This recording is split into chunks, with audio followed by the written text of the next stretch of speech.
What's happening, everybody? Happy Saturday.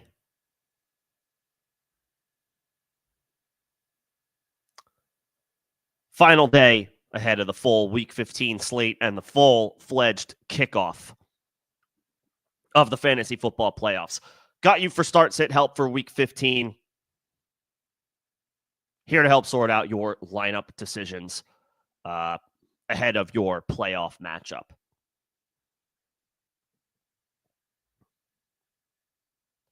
So, as always, I'll go over the latest injury updates that we have. May help determine an answer for a question or two. And then, of course, as always for these streams, your specific questions.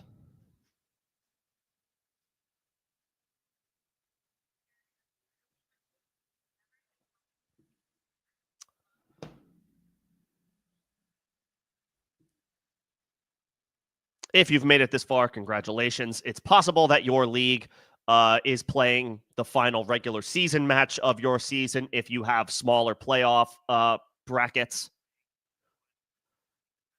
So can still sort those out if it's a potential, smaller league as far as eligible playoff teams. So that could be your situation, but in all likelihood, you are playing your first playoff matchup tomorrow if you don't have a bye week. So we'll get into it.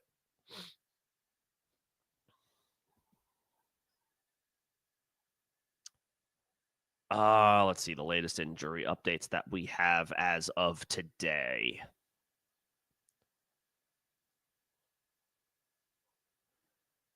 Start from the beginning.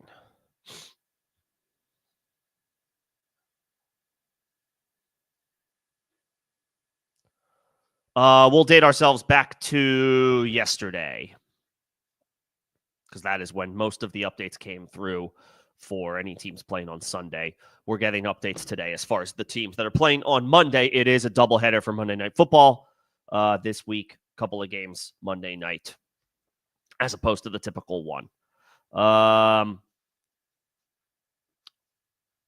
Evan Ingram undergoing season-ending shoulder surgery. That ends a disappointing campaign for Ingram. He can be safely dropped in all redraft and keeper leagues.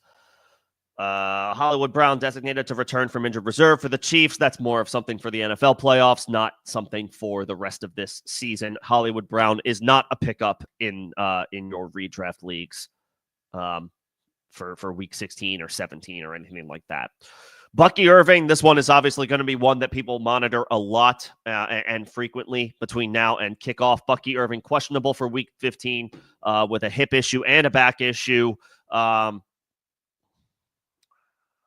I confidently fired him up last week, even though he was regularly on the injury report all last week, because that had been the cadence for the week prior, for week 12, and Bucky got his full complement of snaps. He didn't practice all that much week 12. He played, and he had a big game. It was a similar cadence last week, or that was week 13 I was referring to. Similar cadence last week, week 14, where he didn't practice all that much. He was ultimately activated for the game. He picked up another injury, left the game early, did not return, left you with a clunker of a statistical output because he didn't really play all that much.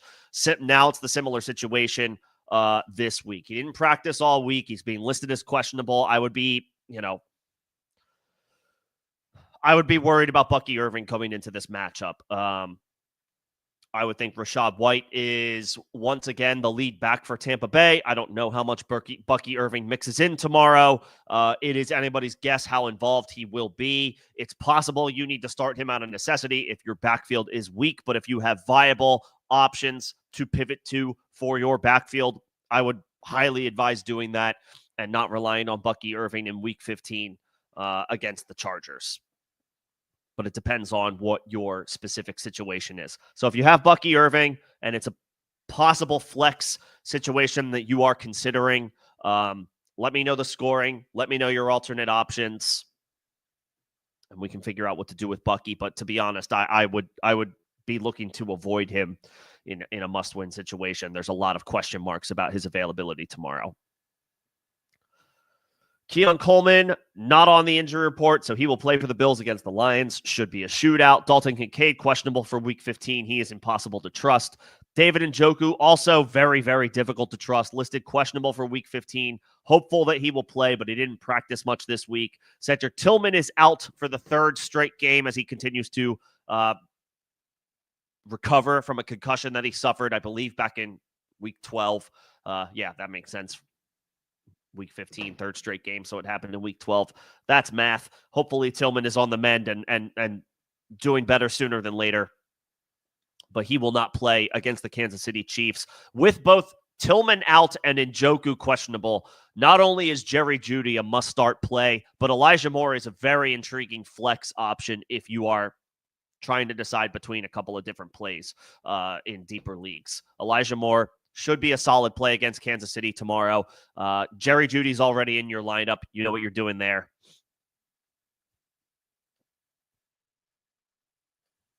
But Elijah Moore is a very, very viable, very, very viable flex play tomorrow with no Tillman and Njoku less than 100%. Breece Hall, questionable for Week 15. The Jets are hopeful that he will play. I do not trust this situation one bit. Again, similar to Bucky, Breece may be your far and away best option, at least as far as name goes. I don't know how much I trust that situation. I would honestly prefer to pivot off of Breece if I can. The knee injury is a concern. Who knows how much he actually plays. As of right now, he still could be ruled out for this game. I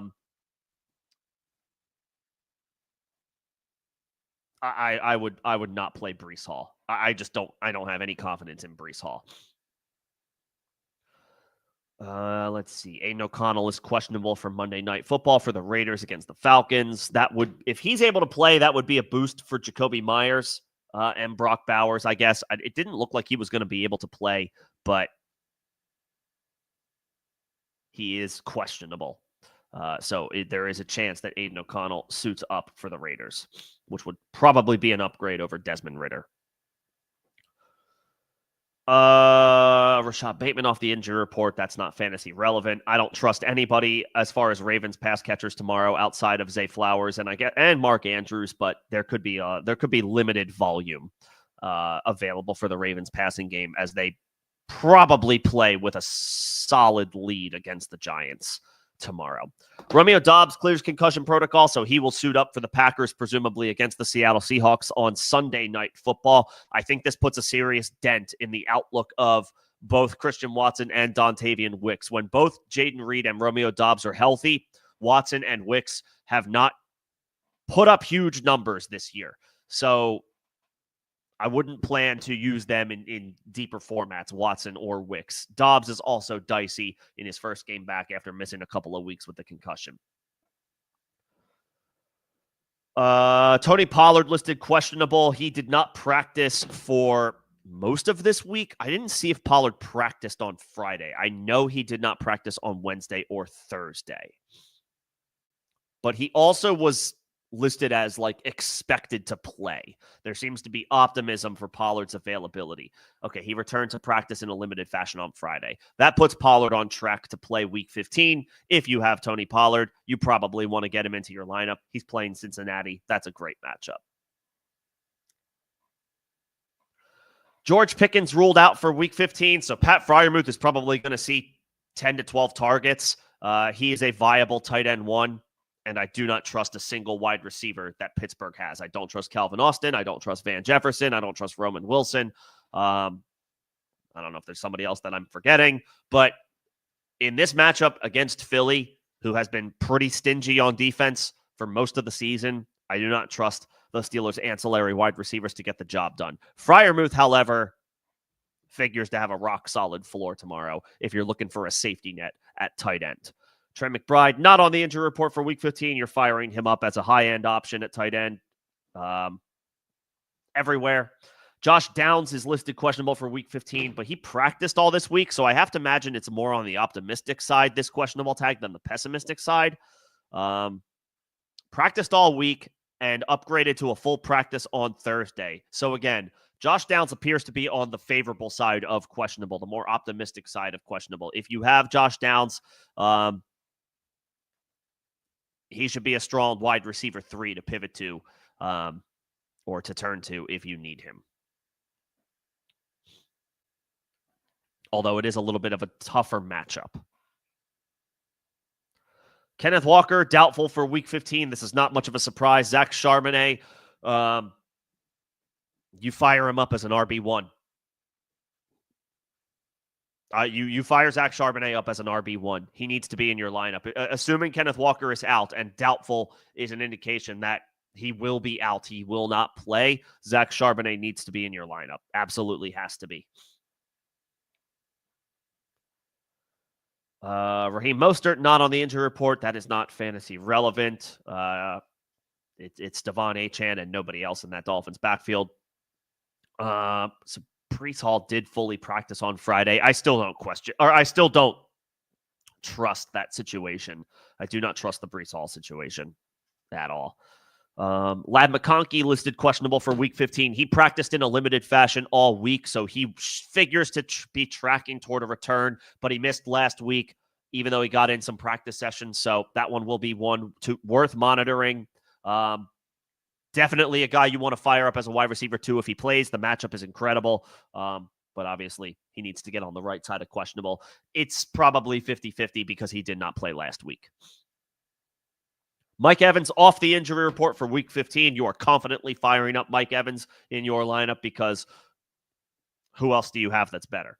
DeAndre Swift listed questionable for Monday, but he confirmed that he should be good to go for Monday Night Football. So if you have DeAndre Swift, yes, it's a Monday Night Football. Yes, it's a questionable tag. That is always dicey. That is always volatile. That's never a good feeling. However, Swift confirmed himself that he should be good to go for Monday night. If you have DeAndre Swift, you can fire him up as an RB2-ish. Maybe a little bit of downside because of the matchup, but there's probably not 2 or 3 running backs on your roster that are better options than DeAndre Swift.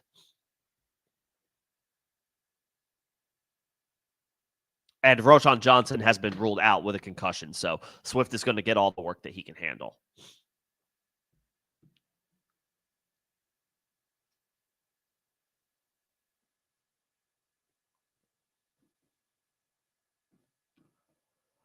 And then just on the defensive side, Cowboys cornerback Trayvon Diggs will undergo season-ending knee surgery, so he is done for the rest of the season. The Cowboys' disaster 2024 continues to get worse. Xavier Legette, rock-solid depth option with some upside in a beautiful matchup by the numbers, especially with no Diggs. He should do – I would think he does quite well tomorrow, Legette.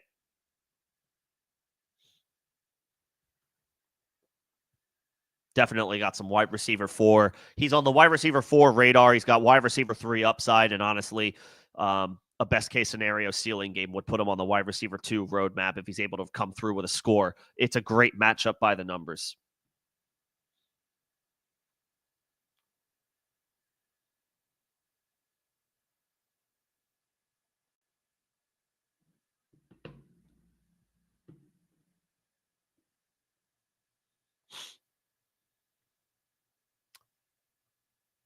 Okay. I think that's the latest that we have.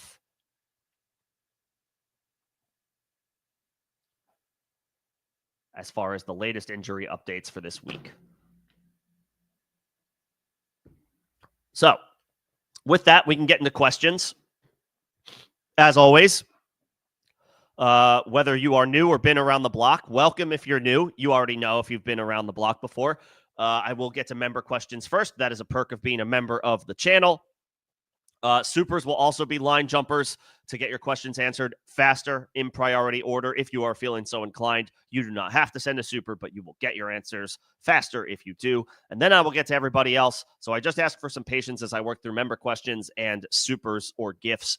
First, whether you are a member or not, I only ask that you consider liking the stream. If you're enjoying the conversation, the dialogue, all that good stuff, the engagement, that helps me out for algorithm purposes. I see He Hate Me, and I see Derek. What's going on, guys? Derek, let me know if you need anything. And I see a question from He Hate Me, so we're going to get into it. Is this a pick 1? Evans, Rodgers, Stevenson, Sutton, Rashad White in full PPR? I have a hard time saying anything other than the quarterback in Superflex. The Jets have Miami. Where is that game?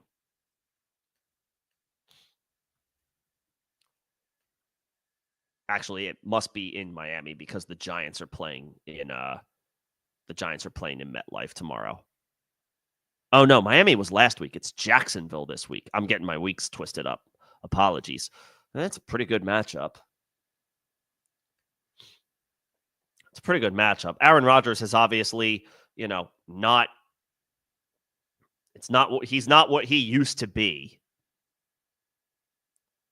So there's definitely inherent risk in starting him.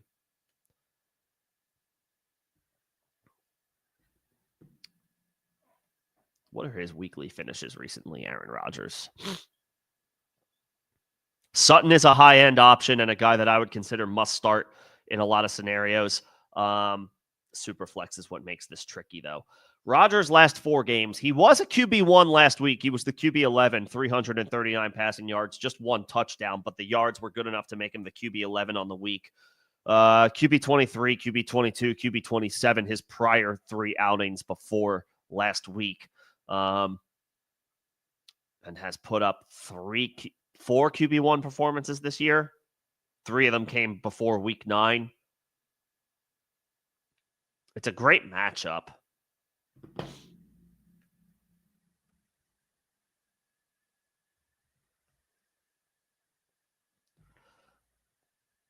I would probably say it's between Rodgers and Sutton.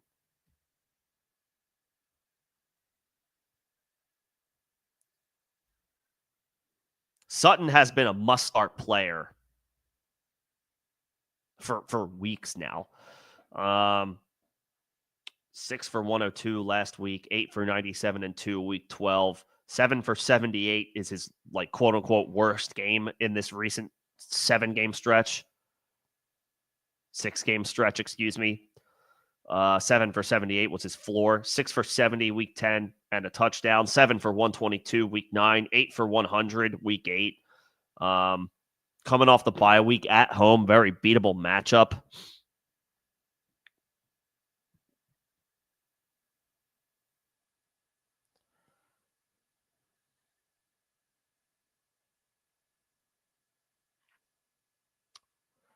This is not an easy call. I would say he hate me. Your floor, your safe floor play is Rodgers, and I would say your upside play, your aggressive play is Sutton. So it depends on what you need. If you think you can play it safe, if you think it's an even matchup, and if you just, stay the course and, set a traditional super flex lineup and you think you'll be okay, then I would probably play Rodgers. He should be good for somewhere between 15 to 20 points. That would probably be an incredible game for Sutton, certainly possible, especially in full PPR scoring. But the odds that he, even somebody like Rodgers, more often than not, the quarterback is going to outscore the wide receiver.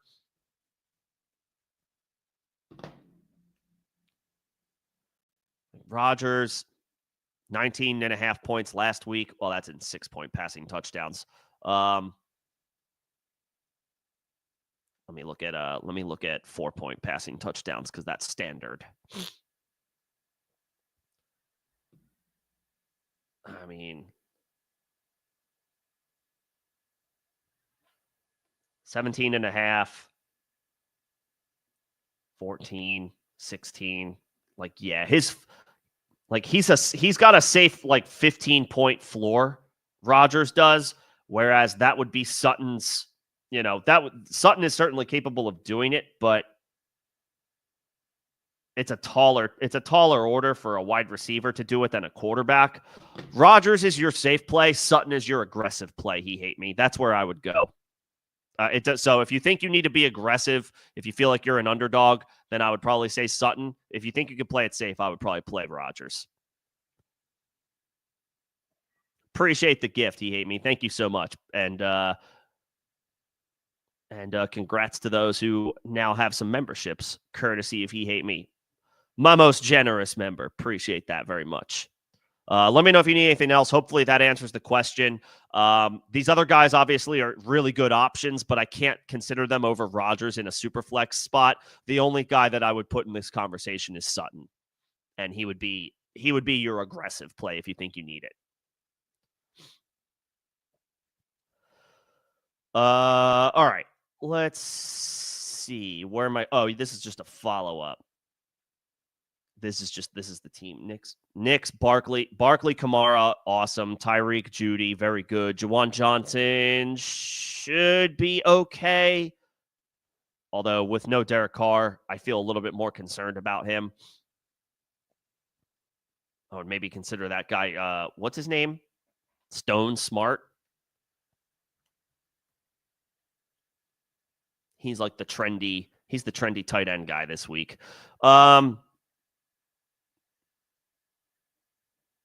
Yeah. Good squad. I mean, honestly, I can't say play Sutton over Tyreek. I just can't bring myself to do that.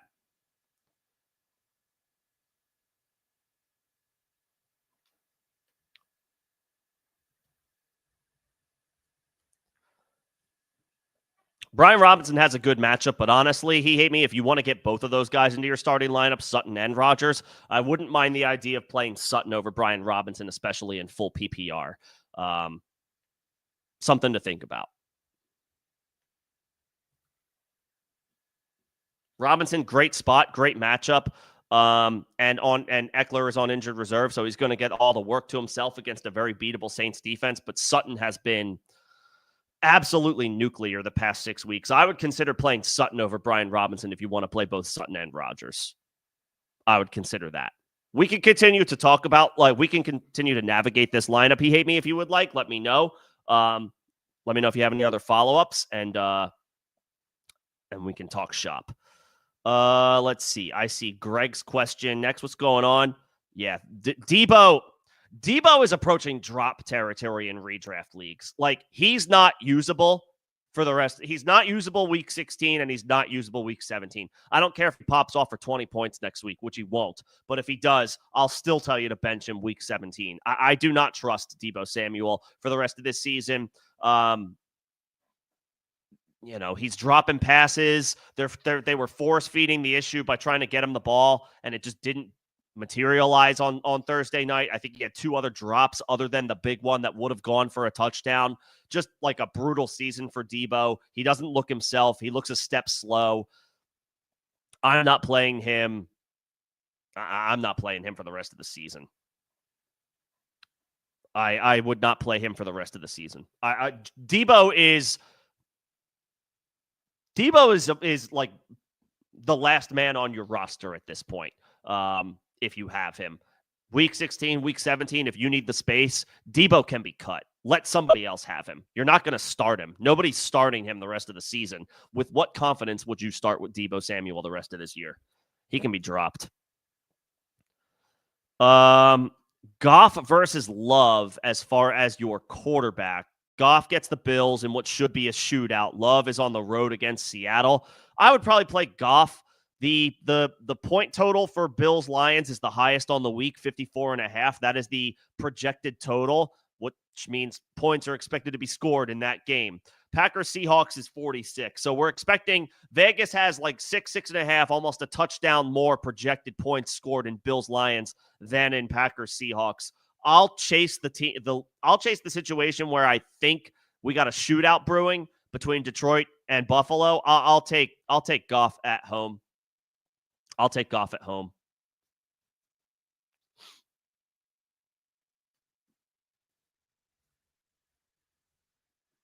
I'll take Goff at home. I like Love against Seattle tomorrow and getting Romeo Doubs back. He's got his full complement of weapons, but Goff at home in that offense against Josh Allen, we can expect points to be scored. I'll take Goff. Yes, Derek. Charbonnet over Montgomery, 100%. Charbonnet is must start. Charbonnet is must start. I'm trying to think of the running backs that I would rather start over Zach Charbonnet. I mean, Bijan, Chase Brown, Joe Mixon, Saquon, Derrick Henry, maybe Josh Jacobs, maybe Alvin Kamara, maybe somebody like James Conner against New England. After that, that's it.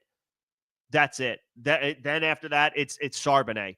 And Gibbs. I guess I'll throw Gibbs into that conversation. But as much as I love David Montgomery, he's been a beast all year long. Charbonnet gets the backfield to himself against a very beatable Packers defense. Yeah, Charbonnet. Charbonnet, 100%.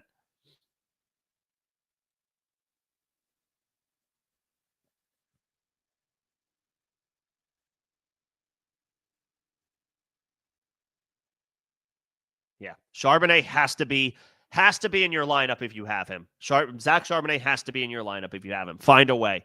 Find a way. There's somebody in your lineup. If you have Zach Charbonnet on your bench right now, there is somebody in your lineup that he is a better play than. I would, unless you play in a 6-man league or an 8-man league, I would almost guarantee it. What's going on, MVM? You played Kyron, you played Jennings. Sorry about Jennings. Kyron at least got volume. Kupp, 0. Cooper Kupp killed a lot of people on Thursday night, whether it was for you or against you. Obviously, you were doing a little happy dance if your opponent had Kupp, but if you did have Kupp, the goose egg hurts. There's just no way to see something like that. There's no way to see something like that coming. There just isn't. Cooper Kupp's the type of player that got you here. You play him each week, unless he's inactive. You play a guy like Cooper Kupp.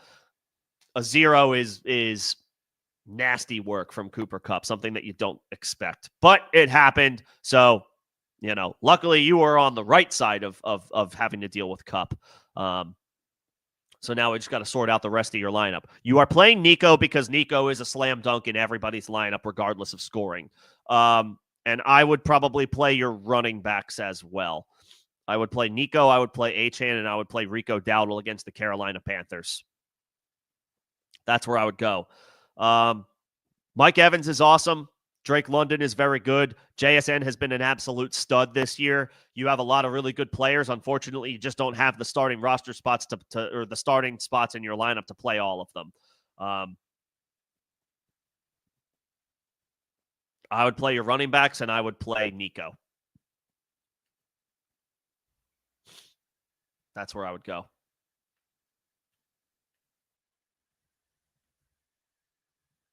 It's a shame. Mike Evans is awesome. Jackson Smith-Njigba has been awesome, but there's just no room in your lineup. Give me Nico, give me Achane, give me Dowdle. Let's see.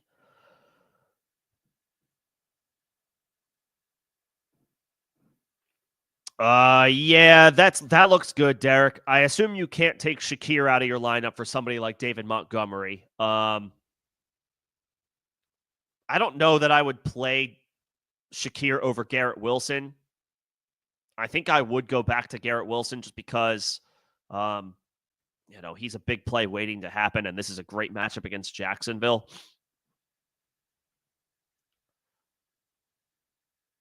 Like, Shakir is coming off a massive game last week.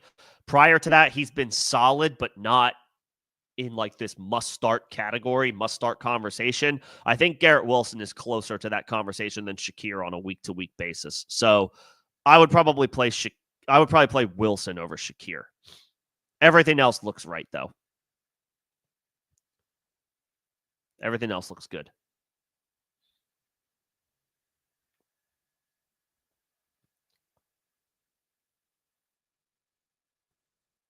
And you're favored to win. Nicely done.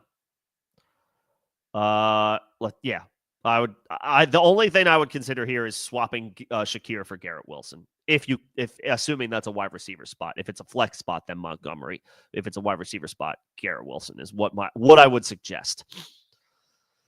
One between Kamara and Charbonnet. Good God. Charbonnet. Because Kamara's playing with Jake Haener, and we saw Zach Charbonnet put up. Was he? He wasn't the overall RB1 last week, was he? He might have been. He went nuclear. Charbonnet. Yeah, he was. Yeah, he was. He was the overall RB1 against Arizona, and now he's at home in a great matchup against Green Bay, and Kenneth Walker is out. Yes, I would play Charbonnet over Kamara. Kamara will be dealing with Jake Haener and a broken New Orleans Saints team around him at quarterback Haener, broken team around him. Kamara is a guy that you start if you don't have a Zach Charbonnet. If you do have a Zach Charbonnet, Kamara can come out of your lineup. If that's what it comes down to. I don't want to sit Kamara, but given his circumstances versus Zach Charbonnet's circumstances, I'll play Charbonnet. That's where we're at. He was the RB1 overall last week. Another good matchup, and no Kenneth Walker in all likelihood. Yeah.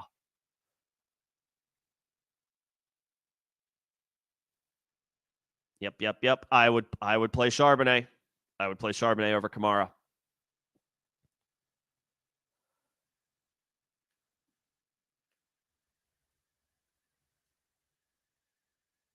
No, Greg, I would not swap in Dobbs for Marvin Harrison or Keenan Allen. Marvin Harrison and Keenan Allen are obviously not the most inspiring options at wide receiver.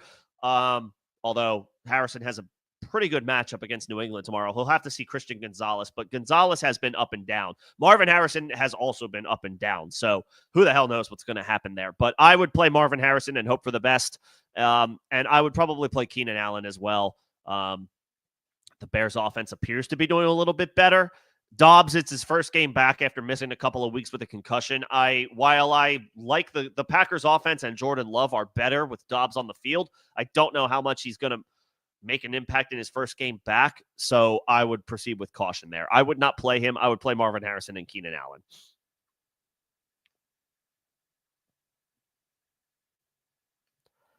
Kelsey or Ferguson, you have to play Kelsey. You have to play Kelsey. You just have to. Ferguson is interesting because the matchup is incredible, but he's in the much worse offense. Kelsey has the much better quarterback, the much better head coach. They're continuing to gun for the 1 seed. They got the division, but they don't have that first round bye secured yet. So they're going to keep playing hard and playing their guys until they get that number 1 seed. I'll take Kelsey.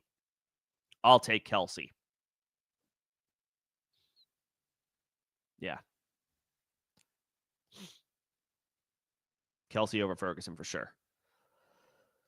And then the Chiefs or the Cardinals defense. The Chiefs get Cleveland. The Cardinals get New England. Both are in a good spot. New England looks really good on paper. Drake May obviously is a much more potent option at quarterback than Jacoby Brissett, so the numbers look a little inflated on the season. New England is no longer the target, the clear-cut target for opposing defenses that they were when it was Jacoby in there. However, he's still a rookie who is prone to make mistakes, and the Patriots' offensive line is far and away the worst in football, so sacks are easy to accumulate. Where's Arizona?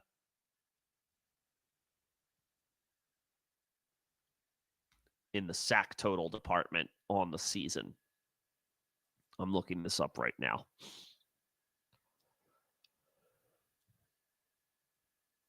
Let's see. Team defensive leaders, yards, sacks.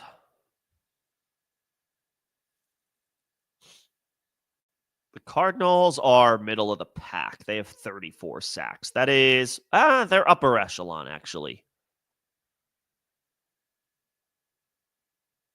They're 12th. They're 12th out of 32 teams. The Cardinals are in pressuring the quarterback and getting to the quarterback. The Chiefs, meanwhile, have the Cleveland Browns, and Jameis Winston is obviously a gold mine for opposing defenses. I think both Arizona and Kansas City win their games. I think that's an important factor when figuring out defenses. Teams that are in the lead, teams that have the lead and are more likely to win the game are more likely to force the opposing offense into making mistakes as they try to play from behind and play more aggressive. That can force sacks and turnover-worthy plays to increase. I think both Arizona and Kansas City are in a good spot from that perspective. So when they're like neck and neck in this as it pertains to the matchup,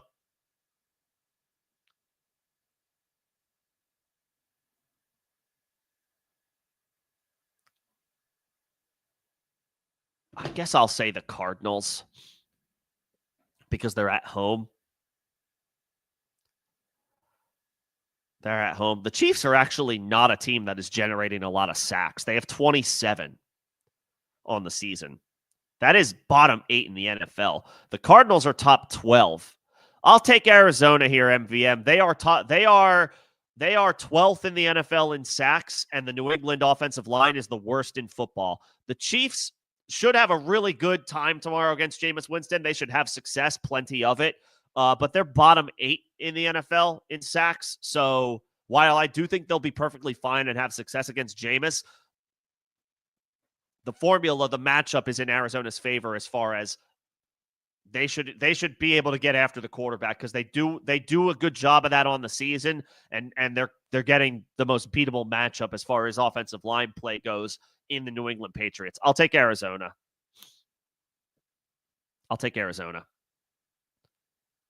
And yeah, the Saints ruled out Carr. I would be, outside of Alvin Kamara, I would be incredibly hesitant in any player on the New Orleans offense. Jawan Johnson, Marquez Valdez-Scantling, no thank you. He is no longer he is not a big play waiting to happen.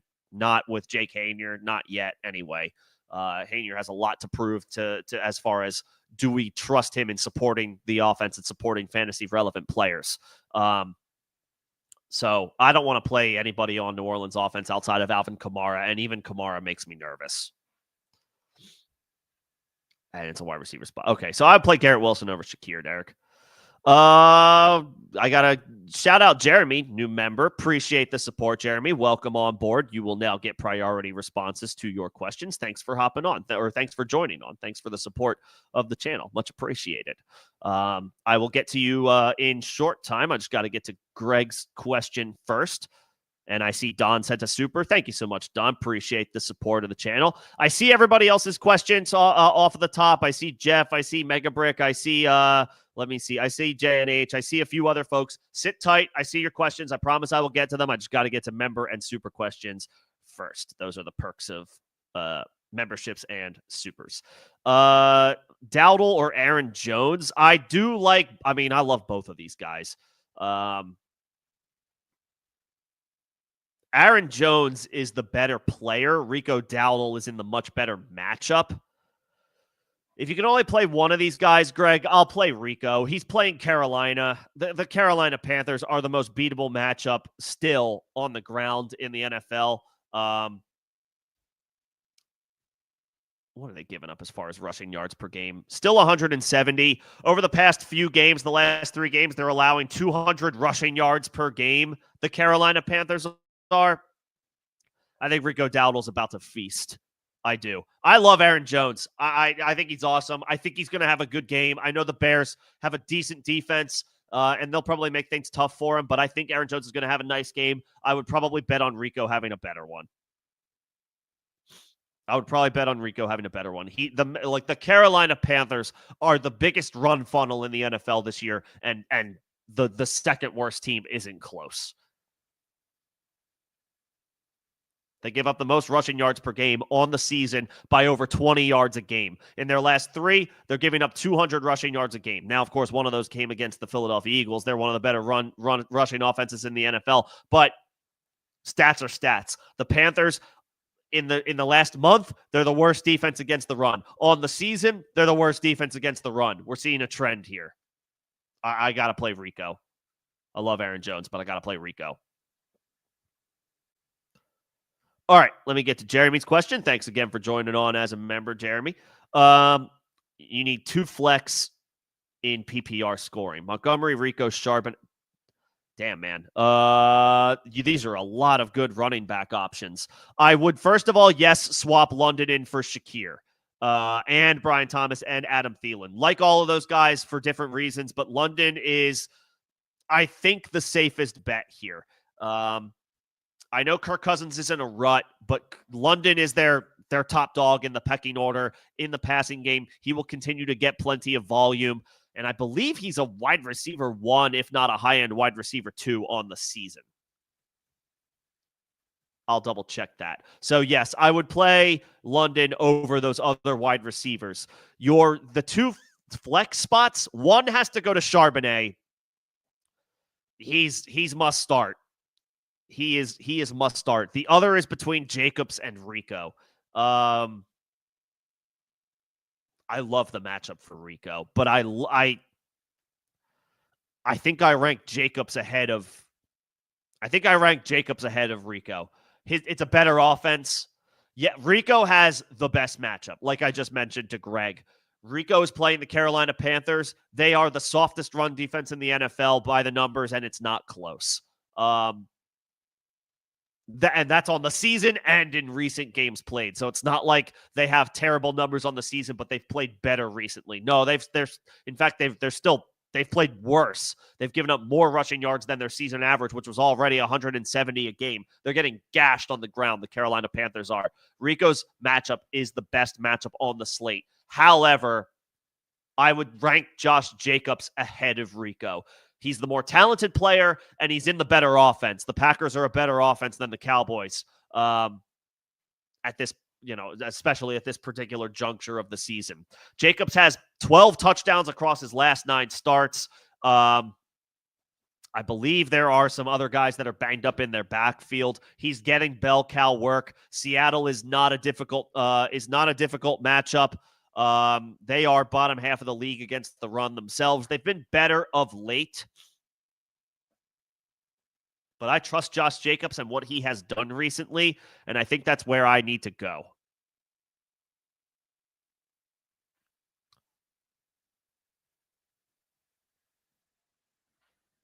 Oh, this is a London. Oh, it's just the London question. Okay. Got it. All right. Well, then I just rambled on all right. Well, okay. There we go. Well, I talked about your running backs, and hopefully that maybe helps somebody else, but it's definitely a really good squad.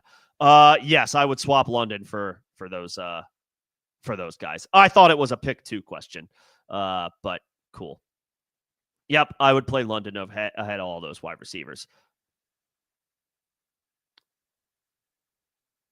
You never know who might get helped out by me just like going on a rant, but appreciate it. Jeremy, let me know if you need anything else. Don Mack, thank you again for the super. Appreciate that. We need to sit one between Elijah Moore, Ramondre, and Bigsby. I would sit Bigsby. I would sit Bigsby. I don't trust a Jacksonville running back, and I do trust Elijah Moore tomorrow. There are limited mouths to feed for Jameis, but Cedric Tillman is out, and David Njoku is banged up. He might play, but he might be less than 100% at best if he goes, David Njoku. I think Jerry Jeudy and Elijah Moore are about to soak up a lot of targets, and Elijah Moore has a pretty favorable matchup. The Chiefs are pretty vulnerable on the season to opposing slot receivers. Elijah Moore has strong in PPR scoring wide receiver 3 upside in this matchup. And if he scores if he gets in the end zone, knock on wood, I'm rooting for it as well. He's going to come through and he'll be worth it on the week. I think the volume is there for Elijah Moore with David Njoku banged up and Tillman missing another game. So he's going to start. He's going to be one of Cleveland's top 2 receivers all game long. He's going to be on the field all game long, Elijah Moore. I would play Moore over Bigsby for sure. For sure. Absolutely, I would play Moore over Bigsby. I trust Jameis chucking that ball down the field as far as he can over the Jacksonville Jaguars offense with Mac Jones. So, yeah, Elijah Moore and Ramondre is in for me. He's the bell cow for the Patriots, and it's a beatable matchup, especially in full PPR. He should catch a lot of passes. And then we're sitting one between Higgins, Waddle, Brian Thomas, and Neighbors. Higgins must start. I'll say Neighbors is a must start, even with Tommy Cutlets as his quarterback. It's just Neighbors is that dude. It's between the other 2 guys. It's between Waddle and Brian Thomas. Brian Thomas has been better than I could have anticipated with Mac Jones throwing him the ball over the past couple of weeks, and now Evan Ingram is out for the season. Waddle has resurged a little bit here in the past couple of weeks. It's not a great matchup on the road against Houston, although we probably can expect that the Dolphins are going to throw the ball a decent amount in a game where if Houston is winning that game, Miami will be throwing. Waddle last week had 9 catches for 99 yards, 4 for 53 week 13, 8 for 144, and a touch week 12.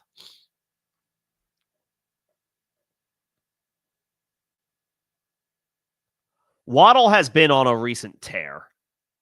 And when I say tear, there's still a wide receiver 36 performance sandwiched in there.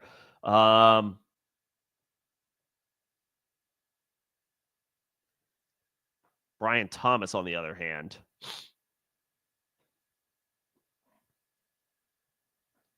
last week, 8 catches for 86 yards on 12 targets. Week 13, 4 catches for 76 yards and a touchdown on 10 targets. Some of that game was played with Trevor Lawrence, should be noted.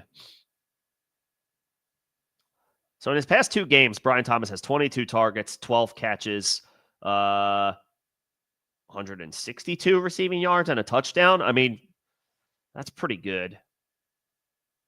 That's pretty good. It's a tough matchup by the numbers, though, against the Jets.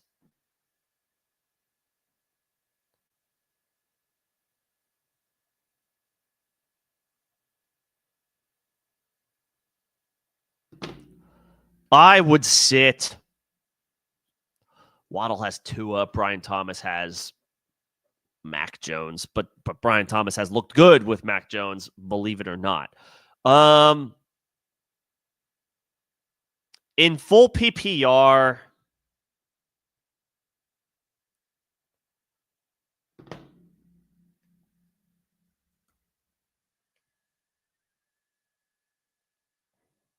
do I give the edge to Waddle? More passing volume recently for Miami.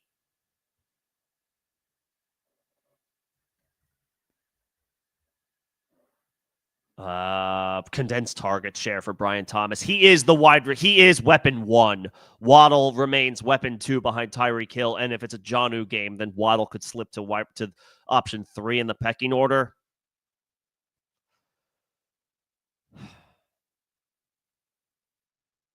I'll say Brian Thomas. Don, I'm chasing the Moore or Ramondre then. Sorry. I thought it was sit 1, my bad. Elijah Moore versus Ramondre Stevenson. Ramondre. I'll chase the volume. It's a decent enough matchup. He gets bell cow opportunities typically. Ramondre does. That's where I would go. I like Elijah Moore tomorrow, I will say. But I would play Ramondre and then sit 1. I would sit Waddle. I have to play Higgins. I have to play Neighbors. And I think I'll play Brian Thomas because I know that he is the wide receiver 1 for the Jacksonville Jaguars. Christian Kirk gone. Gabe Davis been gone. Christian Kirk been gone. Now Evan Ingram gone. I'll take Brian Thomas. The targets will be there. Waddle, it could be a Waddle game, or he could fall behind both Tyreek and Jonnu Smith in the pecking order, and possibly Devon Achane. Waddle any given week could be the team's 4th option. Brian Thomas should be the team's 1st option. So I'll say sit Waddle. Yeah. And then May over Herbert if Ladd is out. I'm okay with that. If Ladd is in, I prefer Herbert because the matchup against Tampa Bay is so good. But if Ladd is out, I'm fine with May. May will run. He can pick up fantasy points on the ground better than Herbert. I'll take, not that Herbert is a statue back there, but May is a little bit more mobile. I'll take May over Herbert if Ladd McConkey is out. Yes, I'm good with that.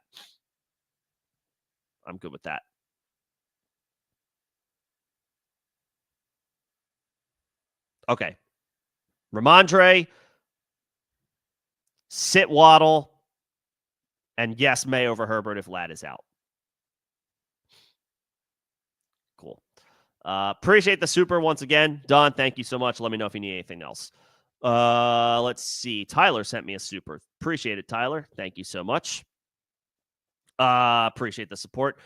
Reed or Myers with the third. Well, Aiden O'Connell might play.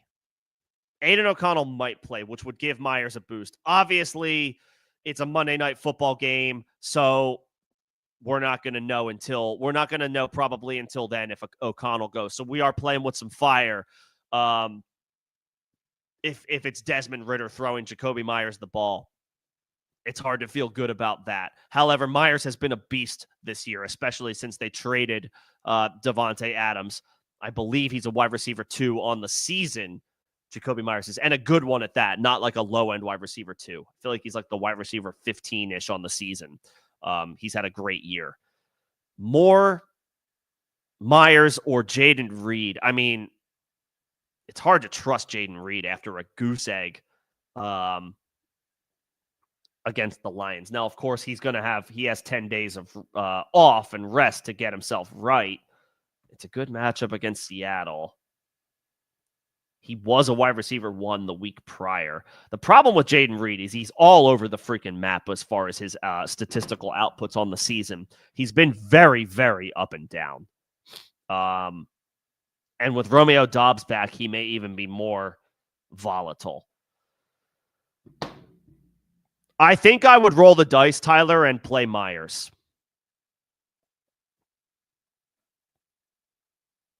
Maybe Jaden Reed can be considered like a safe-ish play. I don't know how safe that is, but in that passing game, in that offense where you expect them to throw against Seattle on the road, Reed should get more than one target than he got on Thursday night. Was a short week against a division opponent. So, while we don't expect goose eggs, that can, I guess, be affiliated to division games. Those teams know those opponents better. They know their division foes better than the average team. They have more luck doing something improbable like shutting down a player that you expect to do well. So it's not like the craziest thing in the world. Look what just happened to Cooper Kupp on Thursday night. I would say Reed is maybe a safe play if you want to play it safe. I think I may just stick with Myers, though. Given that Aiden O'Connell is questionable, there is a chance that he will play.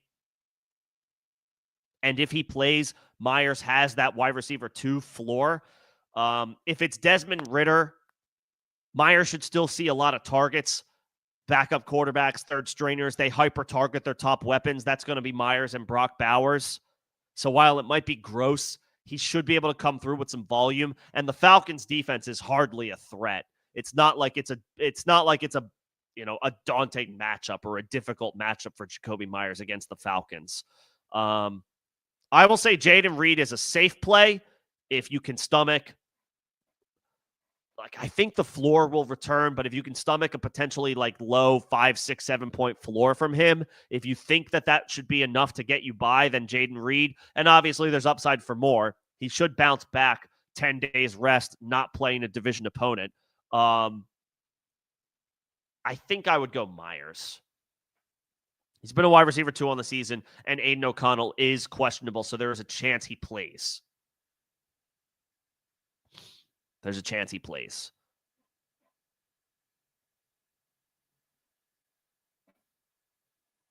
Reed, safe play. Myers it's a sort of an aggressive play because we don't know the status of the quarterback, but I do think he is a guy that I would probably just roll the dice on, especially if I'm not some heavy favorite and I feel like I need to play my best players, because right now that's Jacoby Myers just based on what he's done this year.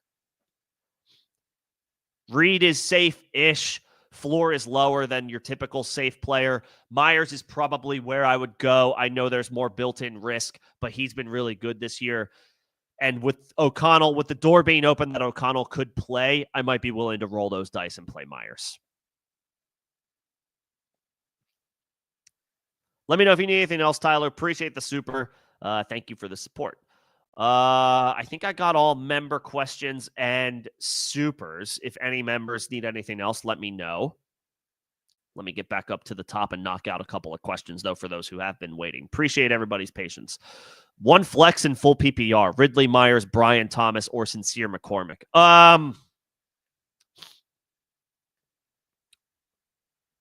Ridley against the Cincinnati Bengals looks pretty good. Brian Thomas will get a number 1 target share. Ridley will get a number 1 target share. Myers will get a number 1 target share.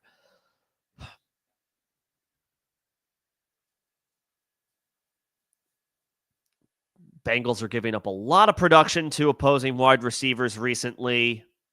Ridley should be on the upside wide receiver 2 radar.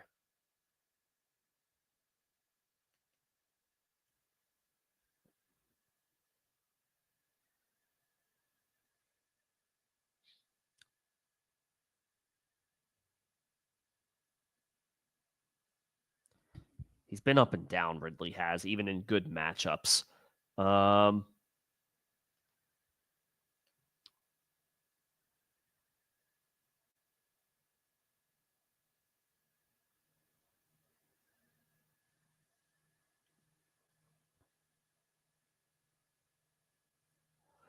Myers has a really safe target share.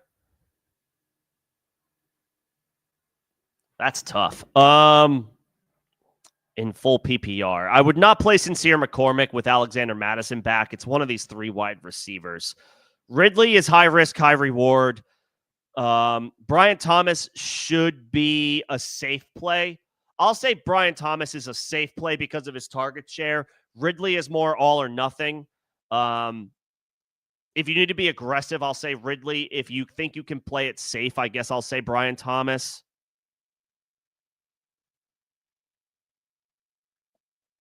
Myers would be my answer here. I think if I knew Aiden O'Connell was definitively playing, but because we don't know, I like your pivots enough to suggest them. I'll say Thomas is your floor play and Ridley is your ceiling play, but his floor is lower. So it depends on what you need. Brian Thomas floor, Ridley ceiling. Depends on how aggressive you think you need to be, how much upside you need to play for. We're playing from behind here. Okay, full PPR. Yeah, Jawan Jennings did not do anything because Brock Purdy did absolutely nothing. That was a little bit of a surprise. Even though it was raining against the Rams, complete meltdown by the 49ers offense. Sit 1. London, Amon-Ra, Jerry Jeudy. You can't sit Amon-Ra.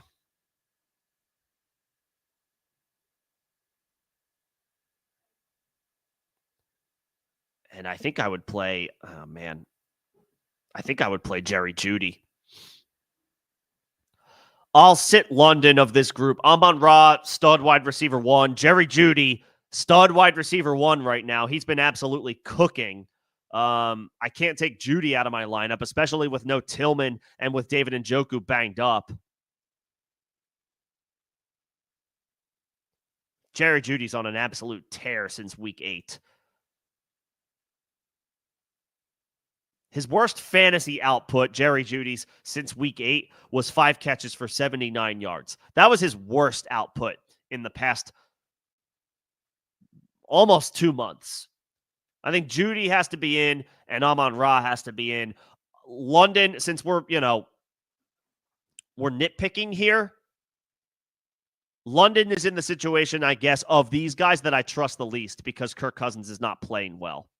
Amon-Ra has Goff. That offense is firing on all cylinders. Jeudy has Jameis, who obviously is wildly flawed, but will throw the ball a lot and will throw the ball downfield. That spells good, positive things for his pass catchers. Amon-Ra and Jerry Jeudy is who I would play. I would sit London. Otton or Hunter Henry? I would go Henry. It's a great matchup. Henry is heavily involved. Drake May likes throwing Henry the ball. Otton has been pretty quiet over the past couple of games with Mike Evans back. And it's not a great matchup by the numbers. I'll play Hunter Henry.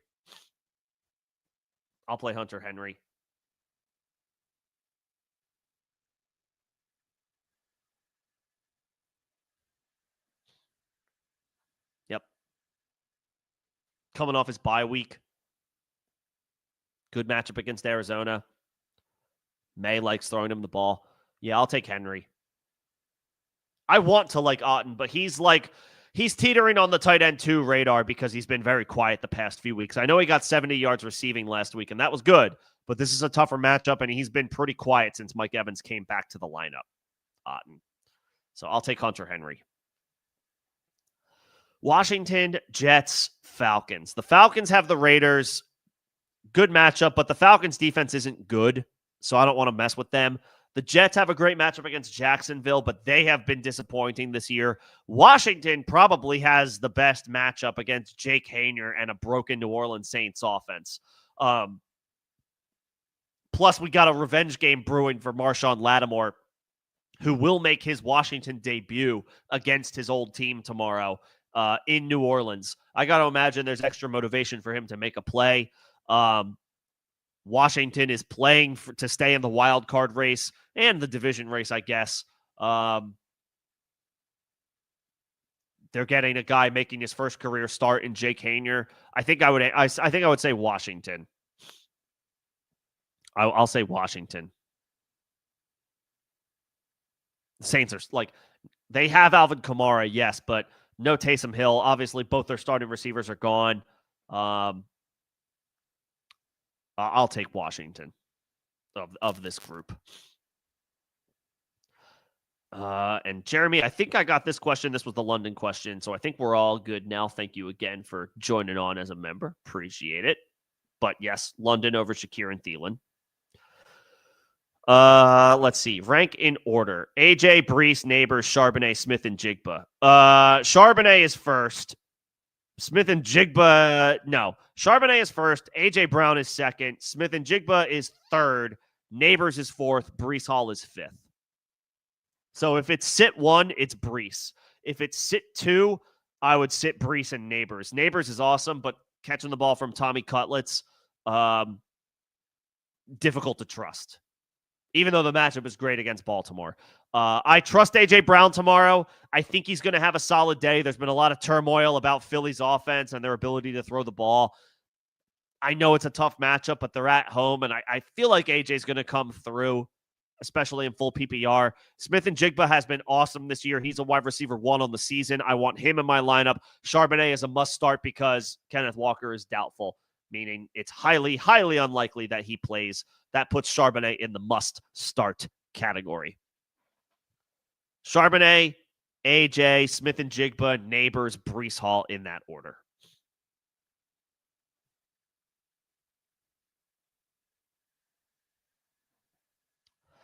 Let's see. I got this string of member questions. Thank you again, guys. Greg, He Hate Me, Derek, MVM. Appreciate the support. Let me know if you need anything else. 1 wide receiver, 1 running back, 1 flex. AJ, Evans, Lamb, Connor, Charbonnet, Dowdle. Charbonnet and Dowdle. James Conner's in a great matchup too. Man, I wish you could play all 3 of these running backs. You have to play 2 of the running backs. Honestly, Connor, I like Rico Dowdle so much, but I think Connor's in a great matchup too. Bell cow against New England. Cardinals are 7-point favorites at home against New England. That favors the running game.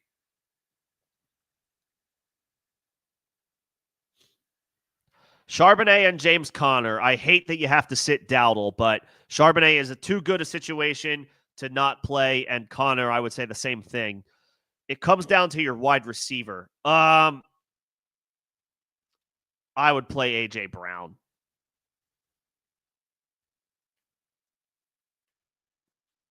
If you don't trust the Eagles offense or the Eagles passing attack, that's fine. Evans is a perfectly fine guy to pivot to. If I could only play 1, I would probably play A.J. Brown. But if you do not trust the Eagles passing attack, it's fine to pivot to Mike Evans. CeeDee Lamb obviously is this is a crazy question because these are all excellent options to have. CeeDee is the odd man out here because of the quarterback play and the state of the Cowboys offense, even though the matchup is really good. I would play AJ at wide receiver. It's fine if you don't trust the Eagles if you want to play Mike Evans, and Charbonnet and Connor are 1 in your running back spot, 1 in your flex spot. That's where I would go. Winston, Herbert, or Richardson. Jameis has the Chiefs.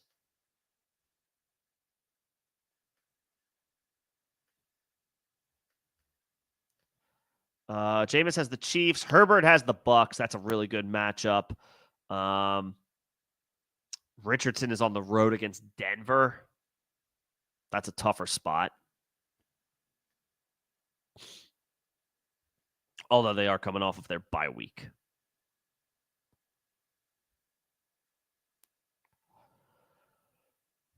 I will say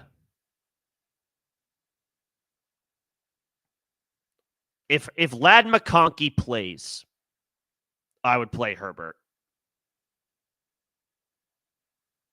If Ladd McConkey is out, I would swing for the fences and play Richardson. Now, it depends on how aggressive you have to be. If you feel like you're an underdog and need to swing for the fences, that's Richardson. If you think you can play it safe, that's probably Herbert. Jameis is fine, but he's down multiple weapons. He's down Tillman. He might be without Njoku. The Chiefs are a pretty tough matchup. They don't allow teams to run the ball. They make you one-dimensional. Now, that's not necessarily a bad thing for Jameis, but it could cause him to, it could cause a few more turnover-worthy plays, which he's already good for several of those a game as is. Herbert, floor play. Richardson is your upside swing for the fences, all or nothing play. Not all or nothing, but like if you feel like you need to be aggressive, and go for the Konami code rushing upside. That's also a must-win game for both of those teams. The Colts and the Broncos is essentially a playoff game based on the standings and how it shakes out. So they're both teams are going to pull out all the stops. Both teams are going to they're not going to hold back. They're going to empty the clip as far as their best options, their best plays, everything. I think we're going to see more designed runs from Anthony Richardson tomorrow. Let him do what he does best in a game that you absolutely have to win, or your season's probably over. So I'll say Herbert if he has Ladd, but if he doesn't have Ladd and you want to be aggressive, then I'll say Anthony Richardson.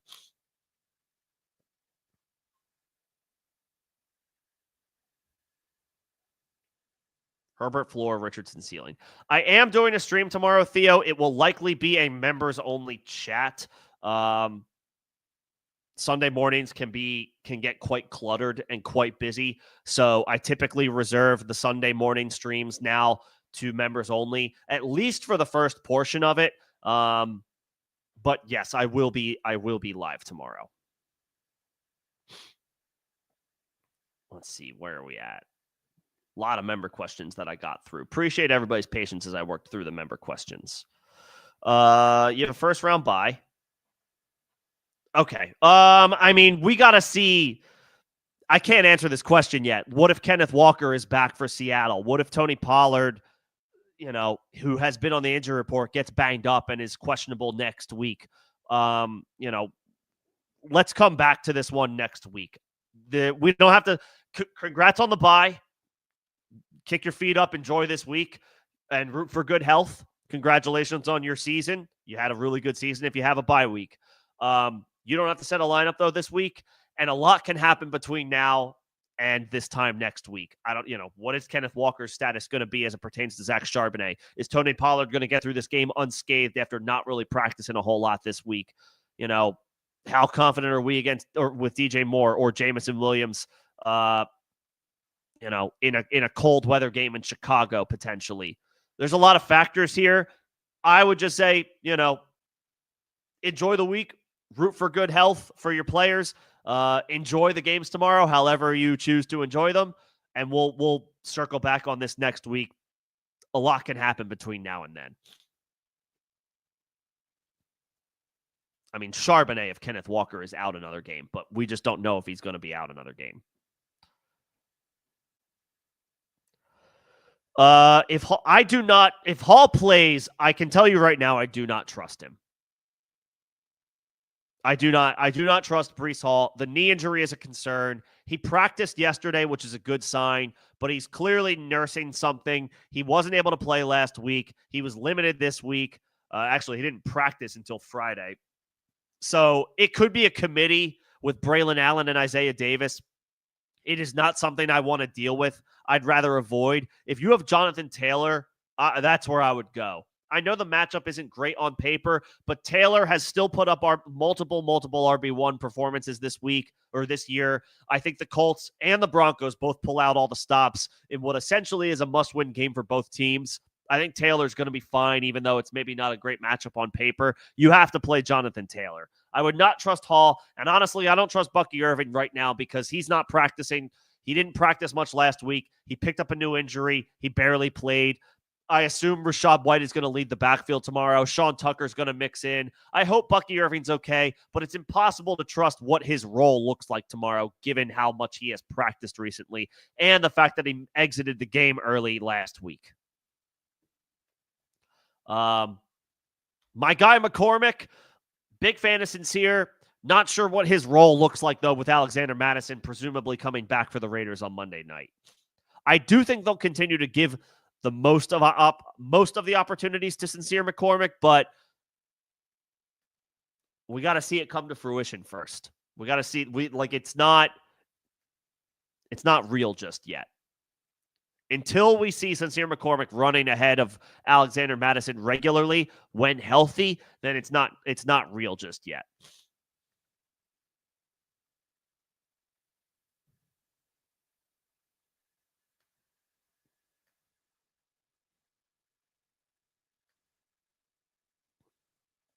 Yeah, I do not trust Breece Hall.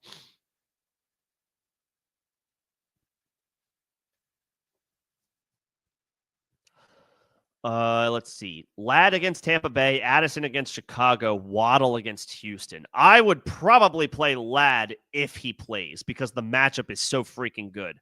And he's been quite good. Especially if it's full PPR. I don't know your scoring. If it's full PPR, Ladd if he plays.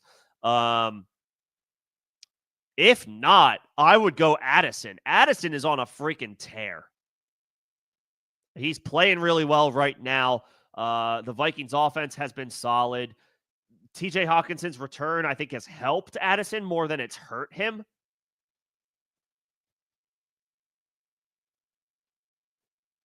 He's got Addison has at least 5 targets in every game since week 9. He has at least 8 targets 3 of his past 4 games. He's caught touchdowns in 4 of his past 6 games.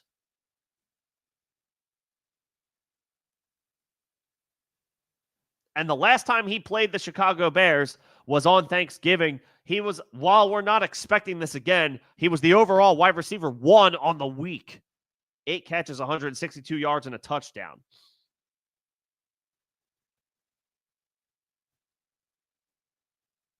I would say Ladd if he play, especially if it's full PPR. Ladd if he plays.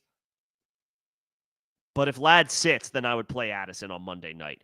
I mean, Waddle has been better recently, but he slips to fourth in the pecking order any given week. He could be behind Tyreek, Achane, and Jonnu Smith. Ladd and Addison are both locked in. Like high target shares can be expected. Ladd if he plays, especially in full PPR. Addison if he sits.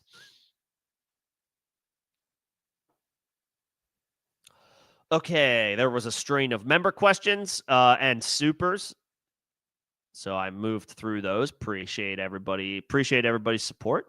JSN, Charbonnet, AJ Brown, Pollard, pick 2. Charbonnet is a must start. And honestly, I would probably say Pollard is as well.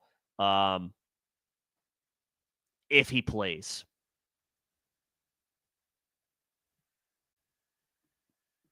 Charbonnet is a must start. I would probably play the running back against Cincinnati in Pollard if he plays. If Pollard is out, Smith-Njigba has been better than A.J. Brown on the season from a fantasy scoring perspective. I would have a hard time taking A.J. Brown out of my lineup, though, if I have him. I know that he hasn't been stellar the past couple of weeks. And again, there's lots of questions about the Eagles' passing game. If you yourself don't trust that situation, Smith-Njigba is fine to pivot to. I would probably play A.J. Brown. He is a game wrecker, game-breaking, big-time playmaker any given week. At home, I believe in him. I've seen him put up big numbers too many times to go away from a guy like that. Again, I know the Eagles' passing offense is not great right now. They're not putting up a lot of numbers through the air. It's very much a ground and pound, strong rushing attack from Philly.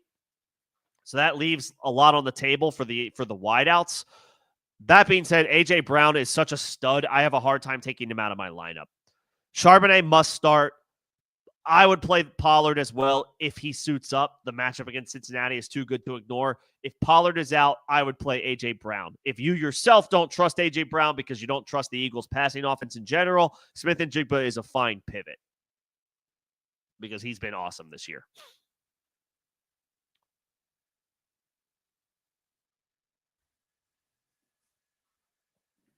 But of this group, Charbonnet absolutely has to be in your lineup with no Kenneth Walker.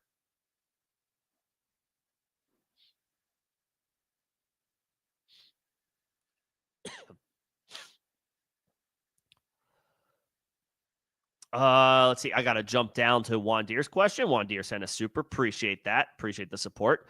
Starting 2.5 PPR. And we're looking at like a maybe 50-50 split as far as projections go. Kamara, AJ, Rico. Yes, I agree. You need to get Rico in there against the Panthers. They are the easiest run defense to run on in the NFL by far. I would say in half PPR. Oh man, I hate suggesting I hate not suggesting AJ Brown, but in this scenario, I would play your running backs. I would play Kamara and I would play Rico Dowdle. The matchup for Rico is too good to ignore. The Panthers are a run funnel. Rico should have success tomorrow. He should be perfectly fine in a matchup against Carolina. Kamara, the New Orleans Saints offense is a shell of itself, but he's going to continue to get volume. I got to imagine Hainier, a backup quarterback, dumps the ball off as much as he can, as frequently as he can. And Kamara should be a big beneficiary of that. I got to imagine he sees 10 targets tomorrow. I like AJ. I do think he's going to come through tomorrow against the Pittsburgh Steelers, even though it's a tough matchup. I think he's going to rise to the challenge. Again, the Eagles have been in the headlines this week and the past couple of weeks for poor performances throwing the football. I feel like this is like the type of situation that galvanizes players like that in that situation. I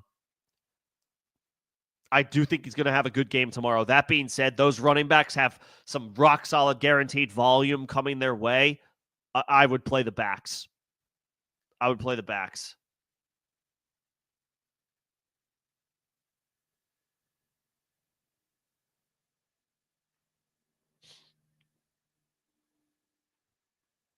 And again, no Taysom Hill. No Taysom Hill. No, the receivers have been gone forever. Like, Kamara's going to get a lot of volume. I would play Kamara and I would play Rico. And yeah, if you yourself are I just don't trust the guy, then don't play the guy. If your gut is telling you that you don't believe in a player, even if I'm telling you that I do believe in a player, your gut might disagree with what I'm saying. Go with your gut always. That's for everybody. Go with your gut. Like, it's, at the end of the day, you have to do what you think is best. If you are still here, if you are playing, then you made the playoffs based probably on a lot of decision-making that you yourself made. If you don't believe in a player, even if I do, then sit that player. Bench that player. Go with your gut. Go with what you believe in. Go with the guys that you believe in the most. So, yeah, I would play Kamara and I would play Rico. I do like AJ, though, tomorrow. I do. I think he's going to be fine. I think he's going to be solid. Let's see. And let me know if you need anything else, Wandier. Thank you again for the super. Appreciate the support. Let's see. Pollard or Elijah Moore? Pollard if he plays.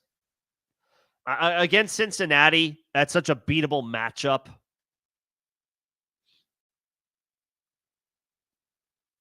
Like, the Bengals are really bad against opposing running backs. So if Pollard suits up, then I would want to play Pollard. I do think that both Jerry Jeudy and Elijah Moore are solid tomorrow. I think there's going to be some consolidated targets coming their way, certainly Judy's way, but I think Elijah Moore is going to have a nice day as well tomorrow. Tillman is out for the third straight game, and Njoku is less than 100% on the injury report with a hamstring injury. It's not even confirmed 100% yet that he will play. So I do think Moore is viable, but if Tony Pollard is healthy and active, then Tony Pollard is in my lineup over Elijah Moore, especially against Cincinnati.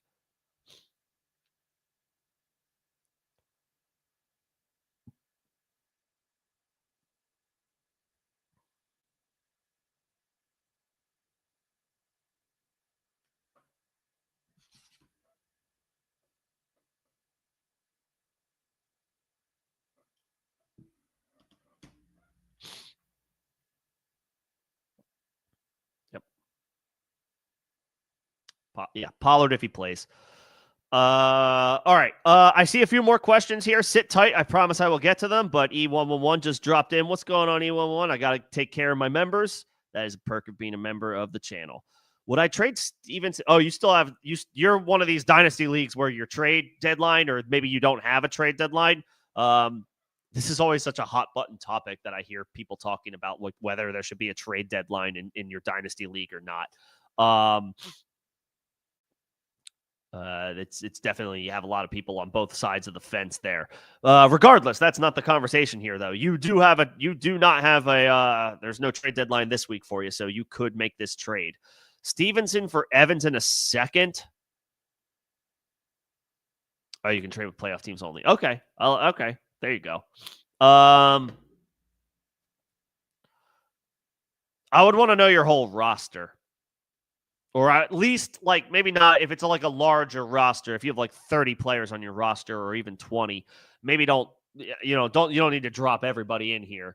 I don't care if you have Carson Steele like on your dynasty squad. But like if you have, give me like your regular starting lineup and maybe like your 4 or 5 best bench options regularly. And who you would be, what side would you be getting? Evans is obviously older. Stevenson is, he's 26. He's going to be 27 next year. Ramondre Stevenson's getting up there kind of quickly, faster than I thought he would. Faster than it feels like. Probably still has a couple more years in him, though. Evans is on the downside, though, in all likelihood. He's on the other side of 30 at this point. Will be 32 next year. So it's possible Evans only has it's possible all these guys only have a couple years left.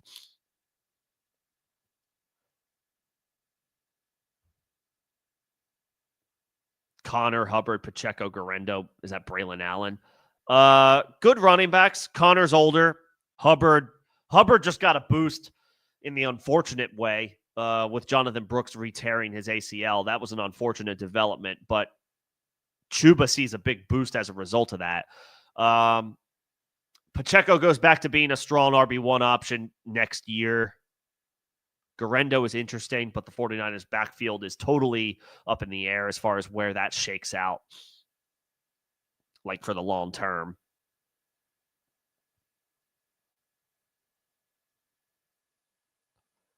Olave, okay. Rice. I like Rice for Dynasty, but you may not have him for a while because obviously he's recovering from injury and he's facing a potential suspension after his off-field stuff from this offseason. Nico, stud. Downs, I like. Is that Quentin Johnston? Solid depth. Pittman, been disappointing, but still an option. And Ridley is up and down.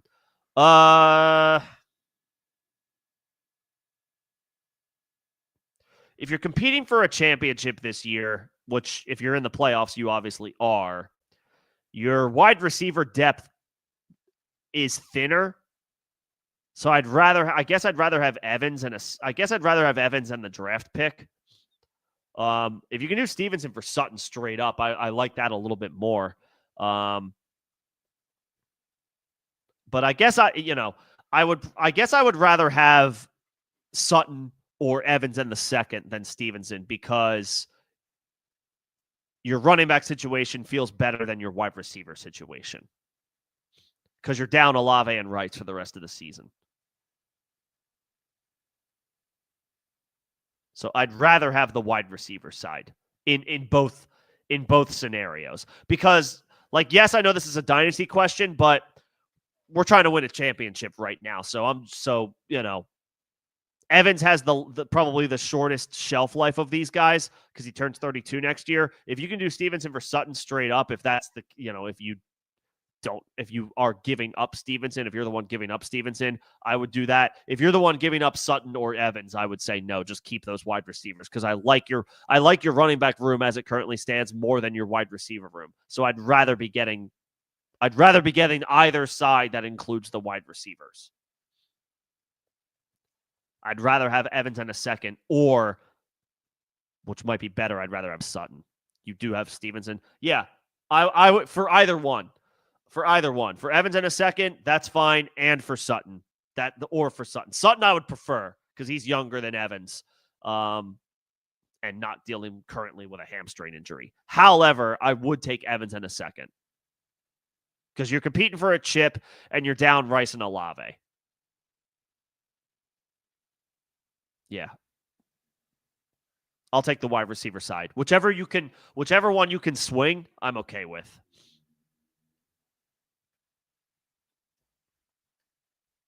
Whichever one you can swing, I'm okay with.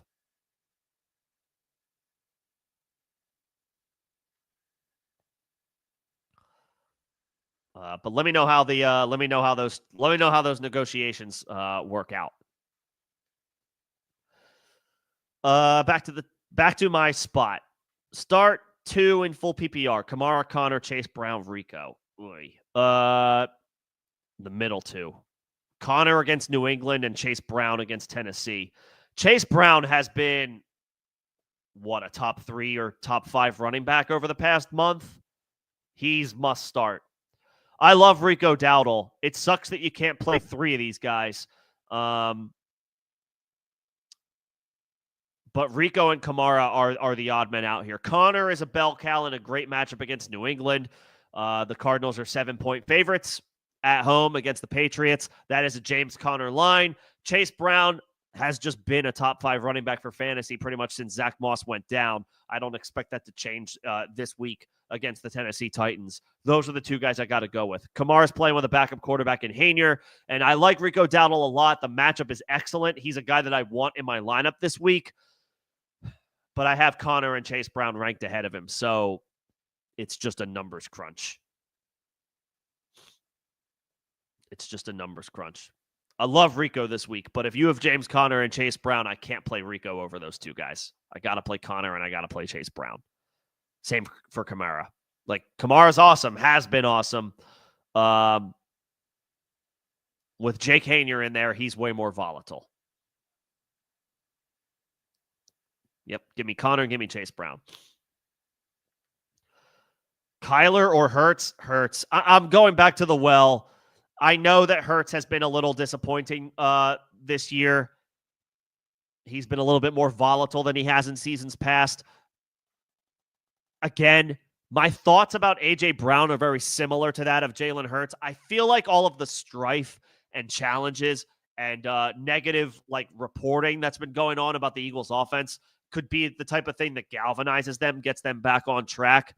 Yes, this is a brutal matchup against Pittsburgh, but they are at home and they're on a roll as a team. They've won 9 games in a row, the Eagles have. Kyler has been very up and down, and Hurts, while he hasn't been his normal self, has still had a higher floor. I trust Hurts more. The matchup is better for Kyler, no doubt. But Kyler has been up and down. Way more, has been even more volatile than Hurts. Hurts has a better supporting cast, a better offensive line, better overall collection of receivers, better running back, guy that he can dump the ball off to. And obviously, the tush push is still very much a factor. And if they get down on the goal line, you already know what's going to happen. Hurts plunges in for a score. I have to go Hurts. I can't move off of Jalen Hurts. I just can't.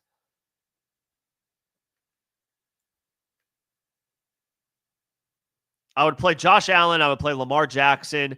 I would probably play Jaden Daniels and Joe Burrow ahead of Jalen Hurts, and then that's it. Kyler's a good option in a great matchup tomorrow, but I'll take Hurts. Better situation, historically a safer play, not just this year, but overall. I'll take my chances with the Eagles quarterback. I'll take my chances with Hurts.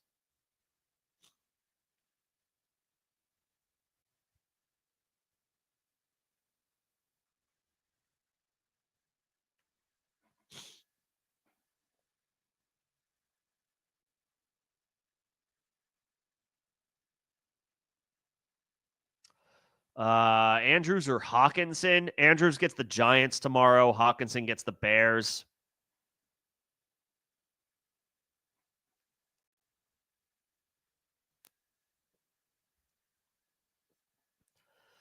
The problem with Andrews is game script here.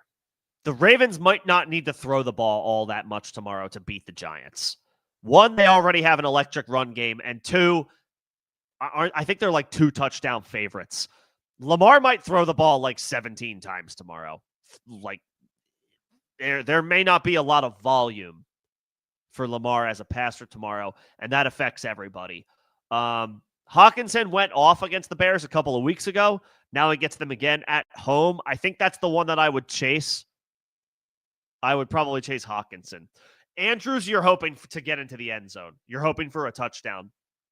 Because I think the Ravens handle their business tomorrow with relative ease. And if Andrews doesn't get in the end zone, volume's going to be a concern. I just don't think the Ravens are going to have to throw the ball that much tomorrow to beat the Giants. So I'll say Hawkinson. And then Stevenson or JSN, I'll go, I think I'm going Smith and Jigba, especially in half and full PPR. Smith and Jigba has burst onto the scene. He this year has been his coming out party. We were questioning whether, what was Jackson Smith and Jigba going to be or what was he going to turn out to last year. Well, fast forward a year, he's leapfrogged Tyler Lockett on the depth chart, and he's outperforming a ton of, I think he's a wide receiver 1 on the season. I'll say Smith and Jigba.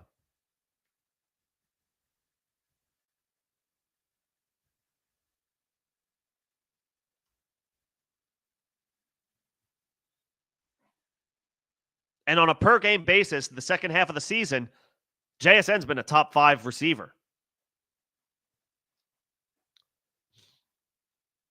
JSN.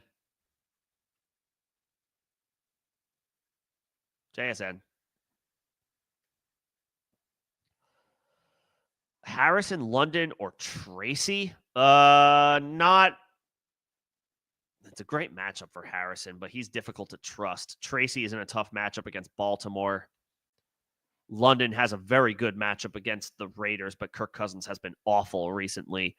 I'll say London. I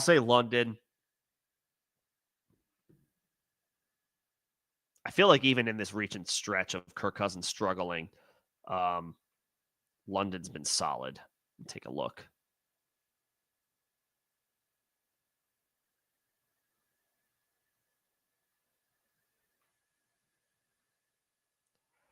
Yeah, like 10 targets, 16 targets, 7 targets, 13 targets the past 4 games for London. Good matchup against the Raiders. Nothing scary about it.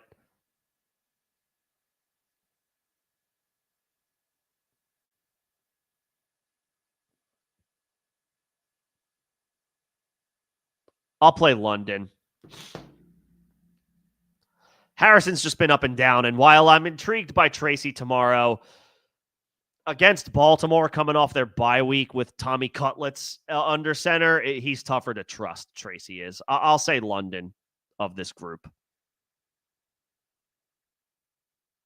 I'll say London of this group. Let's see, I got Juan Deer's question. I got E111's question. Appreciate the support. Freiermuth or Pitts this week? Freiermuth.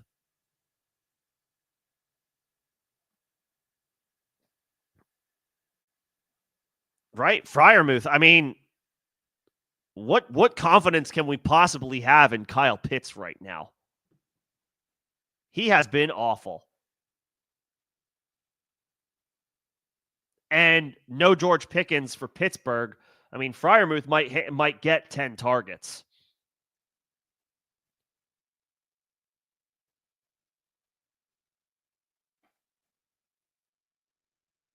It's not a good matchup by the numbers, but it's just out of necessity, out of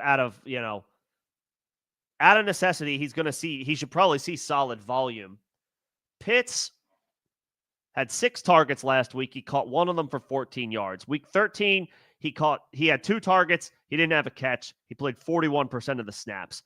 Week 11, 3 targets, 1 catch, 9 yards. Week 10 was his best week since week 9. 4 catches for 55 yards. He was the tight end 13 on the week that week, Kyle Pitts was. And then week 9, 1 catch for 11 yards in a beatable matchup against Dallas. Kyle Pitts has 0 or 1 catches. 0 catches or 1 catch in 4 of his past 5 games. It's a great matchup tomorrow against the Raiders, but how can I have any faith or confidence in him?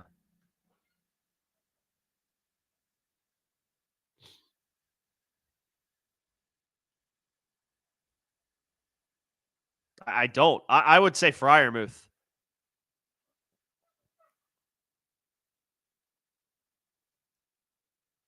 I would say Freiermuth. No George Pickens. Like, they're going to need to pepper Freiermuth with targets. Pitts has done nothing recently. He has done nothing. I do not trust Kyle Pitts. I don't know if it's Pitts, the player, or the coaches don't know how to use him. This would be multiple coaching staffs, though, at this point that don't know how to use him. So we're running out of excuses for Kyle Pitts. I don't trust him. I don't trust him. I'll take Freiermuth.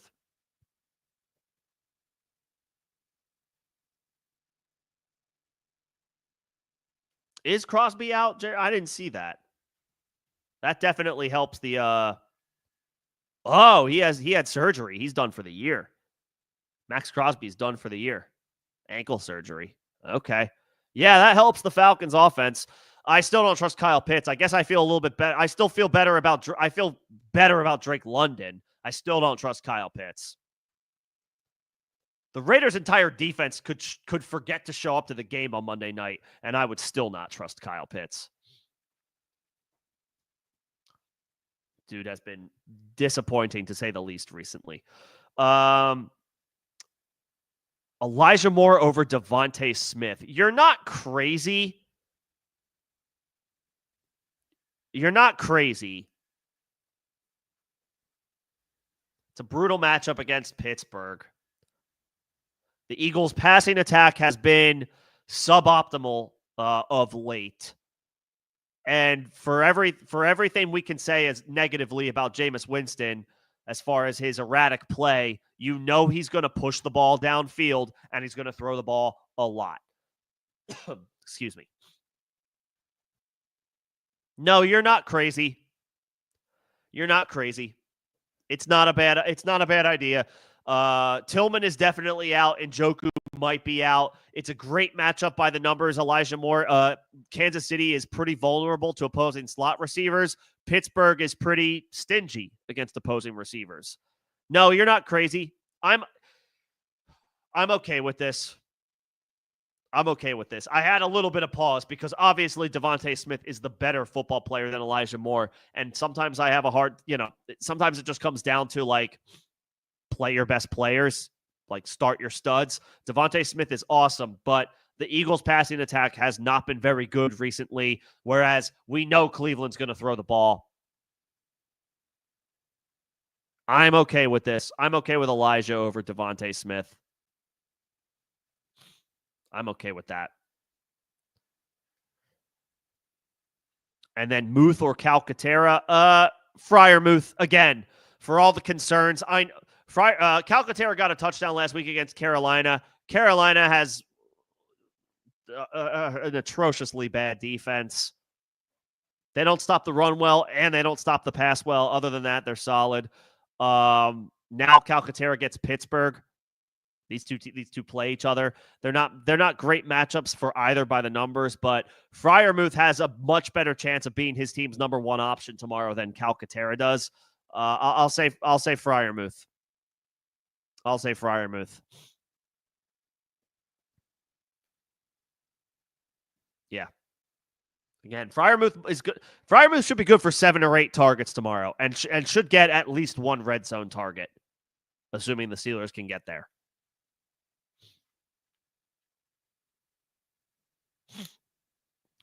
Yeah. Give me Freiermuth.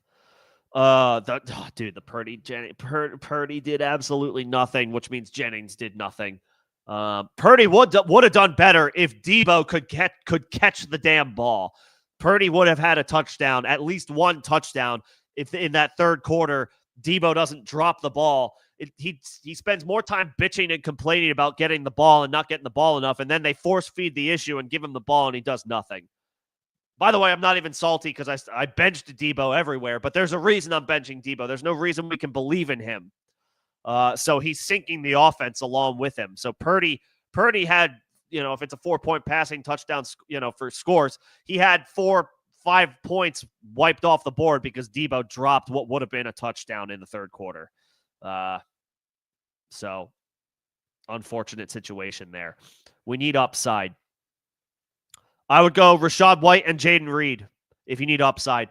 Najee is I wouldn't play Najee Harris tomorrow against the Philadelphia Eagles. The Eagles are pretty stingy against the run. Now, Chuba Hubbard had a nice day against them last week. He did.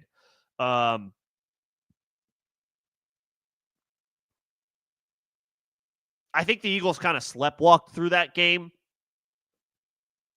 Coming off of beating the Ravens, I think they allowed themselves to be kind of like lulled to sleep a little bit with the matchup against Carolina, not making excuses. Chuba did quite well against them. So the possibility exists for the running backs to do well against the Eagles. I don't know that I trust Najee Harris, though, with Pittsburgh having no real outside threat of note with no George Pickens tomorrow. Calvin Austin, Van Jefferson, those guys don't respectfully strike fear into an opposing defense. I feel like the Eagles are going to have an opportunity to key on the run game tomorrow and shut it down. And if you need upside, Najee would be a boring floor play where you hope he gets 8 or 9 points. If you need upside, it's Rachaad White with a hobbled Bucky Irving, and it's a moonshot, but I would probably play Jaden Reed. I wouldn't play Christian Watson. I don't trust him with Romeo Doubs back. But I do think Jaden Reed gets back on track. At the very least, he's not going to goose egg 2 weeks in a row. It's a good enough matchup. The Packers are probably going to have to keep their foot on the pedal on offense on the road against a solid offense from the Seahawks. I think Jaden Reed gets back on track. He's been a roller coaster this year, but if you need upside, that's the upside play. Najee Harris is the boring floor play. If you need upside, it's Jaden Reed. Watson is all or nothing, but his numbers when Romeo Doubs is in the lineup are not good. They're not good. So he's not where I would go here this week. I know he had a nice week last week. I don't know if I would bet on that happening again 2 weeks in a row, especially with Doubs back. Jaden Reed, though, I could buy into having a bounce back. And if you need upside, what do you have to lose anyway? I would go Rachaad White with Bucky Irving hobbled and less than 100%, and I would go Jaden Reed. And we're hoping for a bounce back.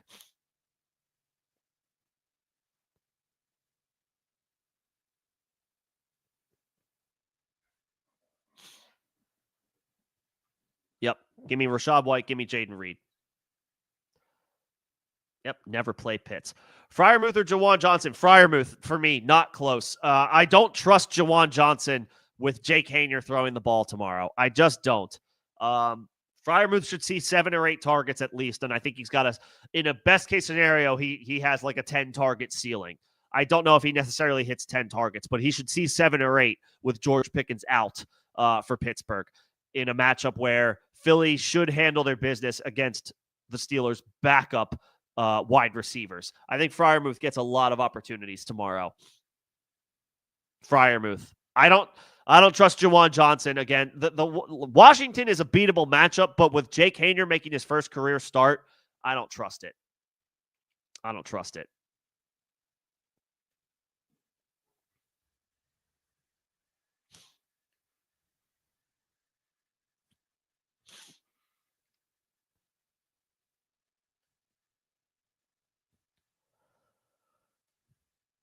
Evans or Terry McLaurin. I want to play both of these guys, and I appreciate Rogers for popping in. And I always encourage folks for giving their thoughts. And if you feel like helping anybody out, I always encourage, let's help each other out. Let's give each other our thoughts. But I would say Terry McLaurin here. And as someone who's been a Mike Evans guy, I've always been a fan of Mike Evans. Always want to start Mike Evans if I can. I would start Terry McLaurin. The target share here is ridiculous for Terry McLaurin. They're not going to have Noah Brown, the Commanders, for another couple of weeks. The target share is already intensely condensed toward Terry McLaurin. It's a beautiful matchup against the New Orleans Saints. They give up top 5 production to outside wide receivers, at least as far as yards per game goes. McLaurin is a big play waiting to happen. I want Evans in my lineup, make no mistake. But if I can only pick one, I got to go Terry. I think Terry's is Terry like a top 5 receiver on the season, depending on the scoring? I got to double check that. Terry McLaurin is, do I know the scoring of this? I don't know the scoring here.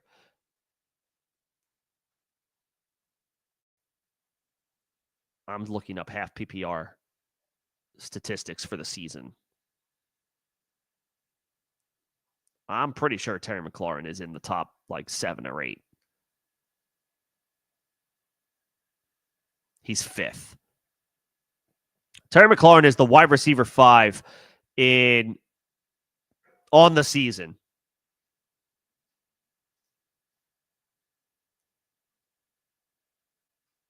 And he's the wide receiver 10 in points per game. It's got to be Terry. I want to play Mike Evans. Don't get it twisted. It's Mike freaking Evans we're talking about. But if you can only play one, I'm playing Terry. If you only play one, I'm playing Terry. Sincere McCormick or Elijah Moore? I like my guy Sincere. I like him quite a bit. I don't know what that situation looks like, though, with Alexander Mattison, I think, back for the Raiders on Monday Night Football.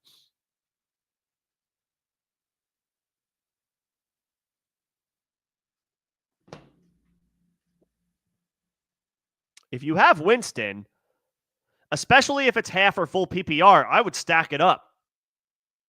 I would play Elijah Moore.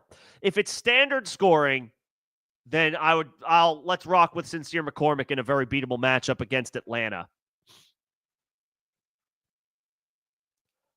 But half or full PPR, especially since you have Jameis, stack it up. I would play Elijah Moore. Stack it up. Double up on those points. And it's a great matchup by the numbers tomorrow. Kansas City is beatable, vulnerable to opposing slot receivers. Standard, I would say Sincere McCormick. Half or full PPR, I would play Elijah Moore, especially since you have Winston.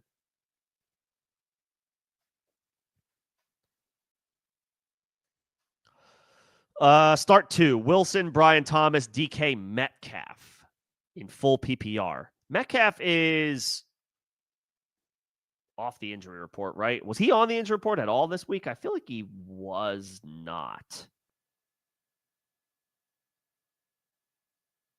Oh, he is. He's on the injury report with a shoulder injury. Metcalf. The past couple of weeks have been wildly disappointing. Wide receiver 43, wide receiver 39, wide receiver 37, wide receiver 32 is DK Metcalf's best statistical fantasy output since week 7. He missed weeks 8 and 9, but availability is a statistic no matter how you slice it. Last week, he has 4 catches He has 4 catches on the nose in 3 straight games, 4 for 49, 4 for 66, 4 for 59, weeks 14, 13, and 12 in reverse order. 7 catches on 70 yards, week 11.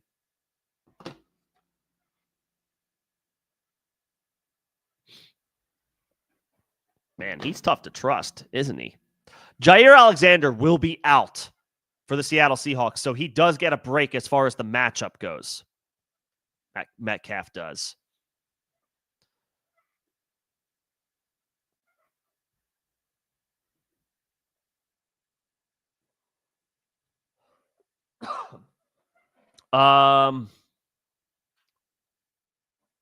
He's a big play waiting to happen, but he hasn't made big plays for a month and a half. Brian Thomas has been better than expected. With Mac Jones under center, he had 8 catches for 86 yards last week. And Garrett Wilson is in a great match. He's been disappointing this year, but he's in a great matchup against Jacksonville.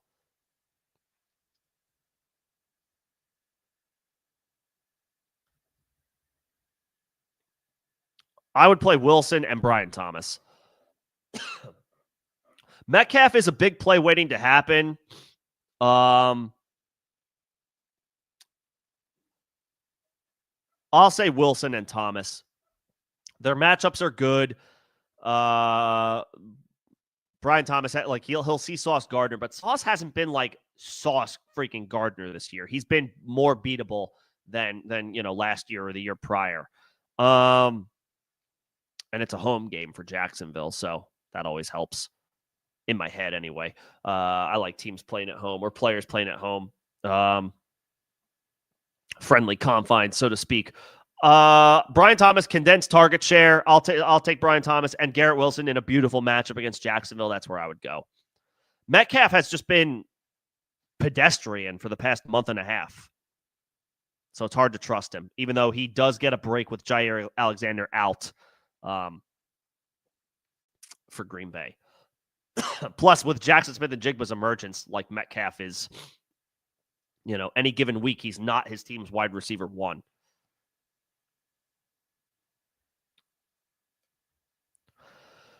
Let's see. Kincaid, Kmet, or Calcaterra at tight end. I don't trust Dalton Kincaid. He has been wildly disappointing this year, and he's still on the injury report. Kmet is impossible to trust.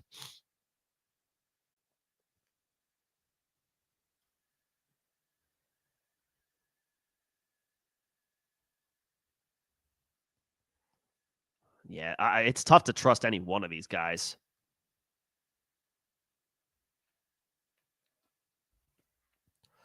I'll just throw out there, is Jake Ferguson, did he get dropped by chance? Is he available? He's playing Carolina. I'd rather play him. I assume Hunter Henry is rostered. I assume Tucker Kraft is rostered. Is Freiermuth out there? Like, is Freiermuth? I would rather play Freiermuth over these guys. I assume if Ferguson's not available, if Ferguson's not available, I assume Hunter Henry is already rostered, and if Ferguson and Pat Freiermuth are already available. Oh, it's Dynasty. Okay, so that's that. Okay, so this is not redraft. So we don't have guys just like readily available to us. I guess Kincaid if he plays.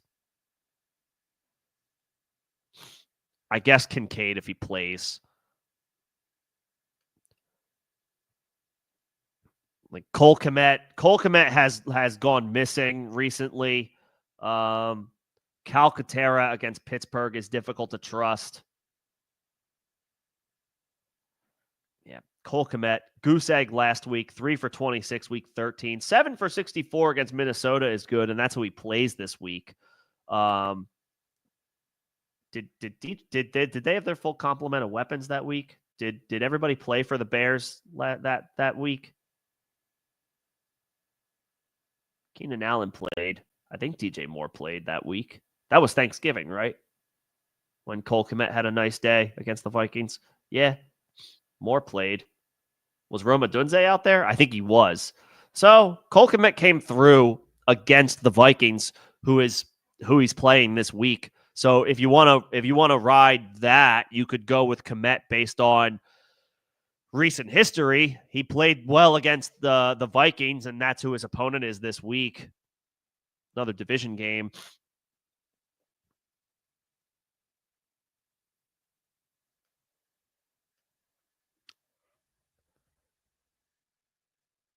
And the other thing for Allen is Coleman is off the injury report, and Cooper is getting more acclimated in the offense. So that puts Kincaid in Cole Kmet territory as far as like he could be second-ish in the pecking order for targets, or he could be fourth or fifth. I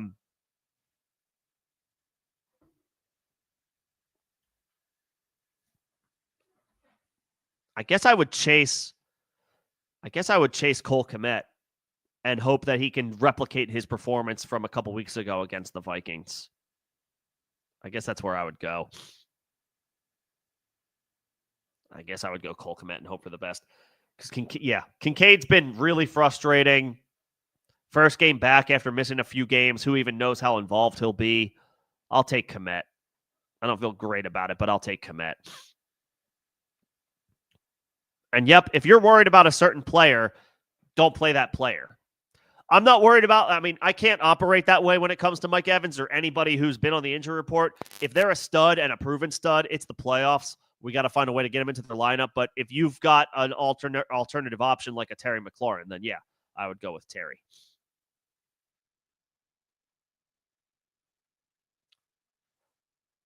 And you lost, and you trade, and Taysom Hill's out for the season. So there you go. Yeah, I would try Kmet. He did well against the Vikings. It's in a dome. No concerns about weather. Kincaid's in a dome as well, playing Detroit. But I'll take Kmet. Recent history. He did well against the Vikings before. Metcalf or Devontae Smith? This is where I'll say Metcalf.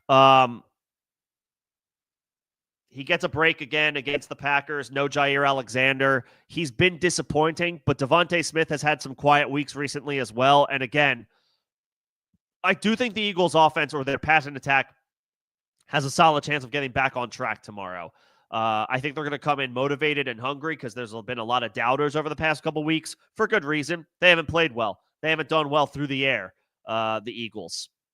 But over this past month or month and a half, Devontae Smith has not been drawing enough targets or garnering enough production for me to consider him over somebody like DK Metcalf. I'll take Metcalf.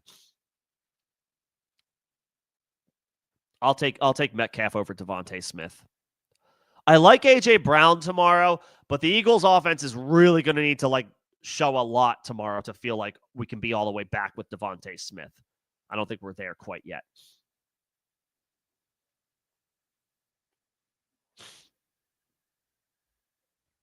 I'll take Metcalf, who at least gets Green Bay at home with no Jair Alexander. So I'll take Metcalf. Let's see. Javonte Kendra. Oh boy. Okay, we need to find a really good. We're looking for a big time pivot with Bucky. I don't know. Has Bucky been ruled out, or is it just like the vibes are not good? Because I think he's questionable. Oh, there. I just saw the up. I know we talked about this like 45 minutes ago, or maybe it was like 20 minutes ago at this point. I can't keep track of time. Max Crosby expected to undergo season-ending surgery. And Breece Hall expected to play week 15. That nugget dropped an hour ago. I still don't trust Breece Hall. Javonte, Kendra, McNichols, Algier. My first thought here is Javonte, who I know is impossible to trust, but he has as good a shot as any of these guys to start. Like, McNichols is not going to start. That's going to be Brian Robinson. Kendra Miller is not going to start. That's going to be Alvin Kamara. Tyler Algier is not going to start. That's Bijan. Javonte has a chance to start, and it is a great matchup against the Indianapolis Colts. They are a horrendous run defense, the Colts are. So, at home, Javonte has a chance to come through.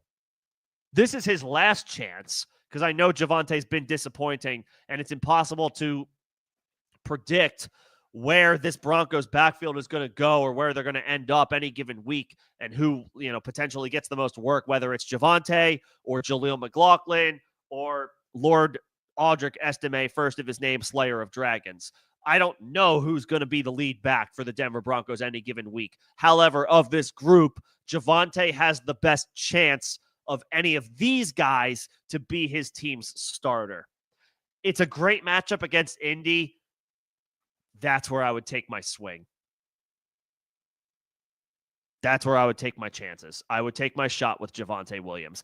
I don't have a ton of confidence in Javonte because he could give you a low output if Sean Payton doesn't feel like giving him the ball and they want to give the ball to Estime and McLaughlin. But Javonte does remain involved. It is a great, great matchup. That's where I would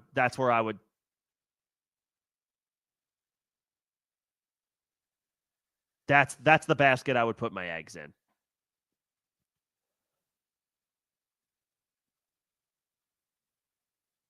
Because these guys are all dart throws anyway. I might as well take a chance on the guy who has had a couple of multiple RB1 performances this year. And recently, a few weeks ago against Atlanta, week 11, he was the RB11 on the week.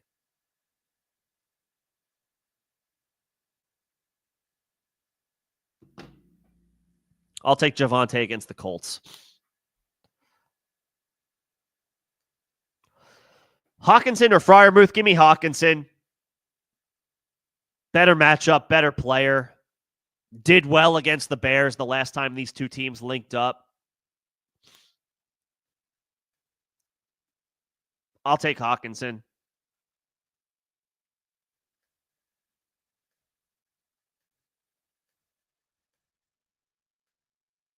I'll take Hawkinson.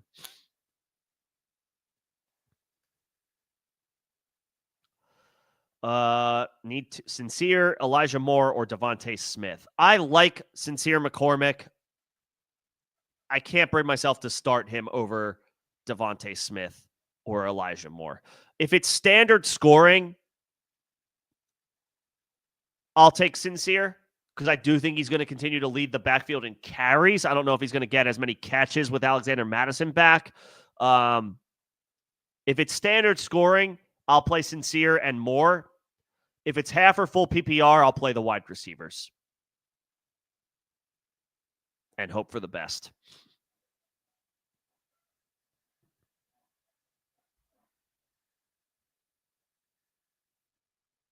Half or full PPR, I'll play the wide receivers and hope for the best.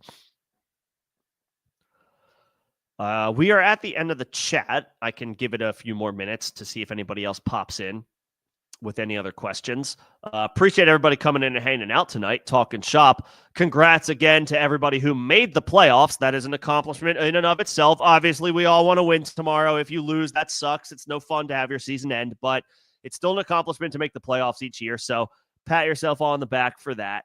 I will be live one more time this week, tomorrow, 11 a.m. Eastern. It will be a members chat.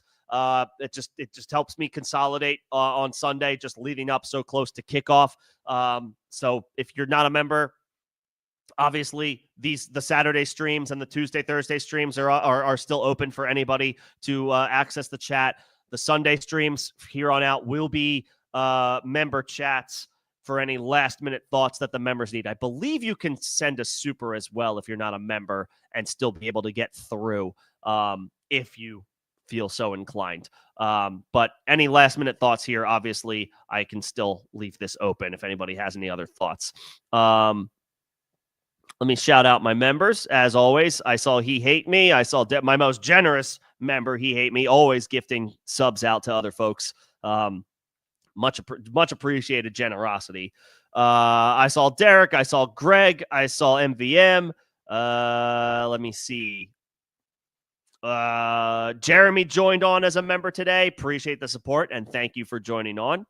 Let's see. I saw E111. I know that, and I think that was all the members that I saw today, at least as of right now. And then those who sent supers, Don, Tyler, Juan Deere, thank you guys so much for the support. Much appreciated. Very thoughtful.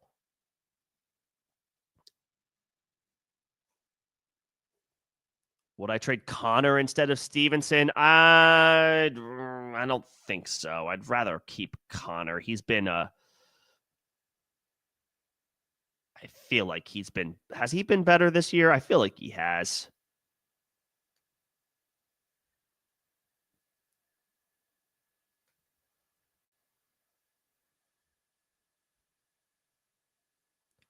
Connor is the RB14 on the season.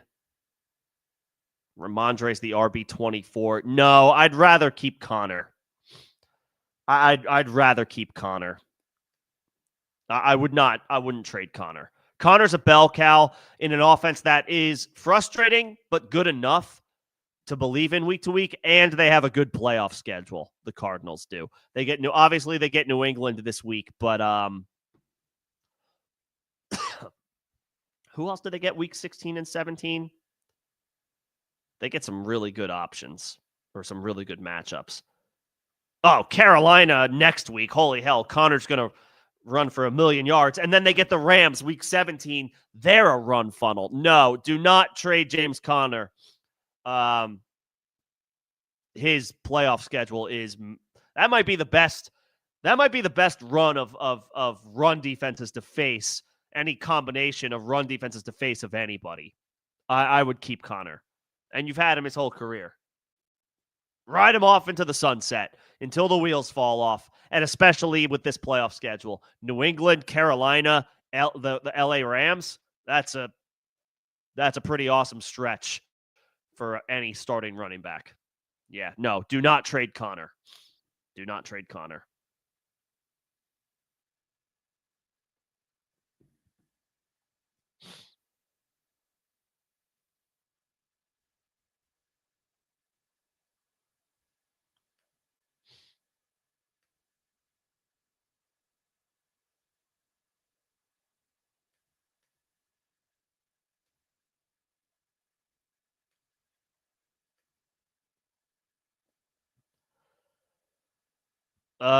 Defense question. All right. I'm on board with this. If you can, obviously, hopefully we all advance to championship week. But yes, Buffalo against New England at home. The Chargers, I think, are on the road week 17. So that one's a little more volatile. Obviously, you feel good about starting a defense against the New England Patriots. I tend to prefer if I can find a defense playing at home and a defense that I think is going to win the game. I do think the Chargers will beat the Patriots, but the Chargers are not a slam dunk to win any given week. And the Patriots are a little bit more upstart, obviously, with Drake May under center compared to Jacoby Brissett. Still, they do have the worst offensive line by far in the NFL, and that's probably not going to change for the rest of this season. So, yes, the New England Patriots are still a perfectly fine offense to target if you can make it happen. Colts would also be fine in theory against the Giants, but the Colts defense isn't that good. So, yes, the strategy is fine. Definitely play Buffalo next week. And then we can look at championship week matchups and defenses when when we get to championship week. Hopefully we all get there. But it's a good plan in theory. The Patriots have a really bad offensive line. I don't know as much about teams on the road, though. I'm a little more hesitant on that one.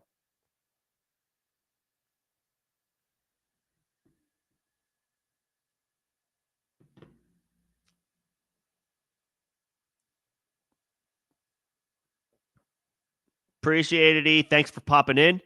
Hopefully the trade is accepted. Thanks for coming through. Myers, AJ, Neighbors, Thielen. We're choosing two here.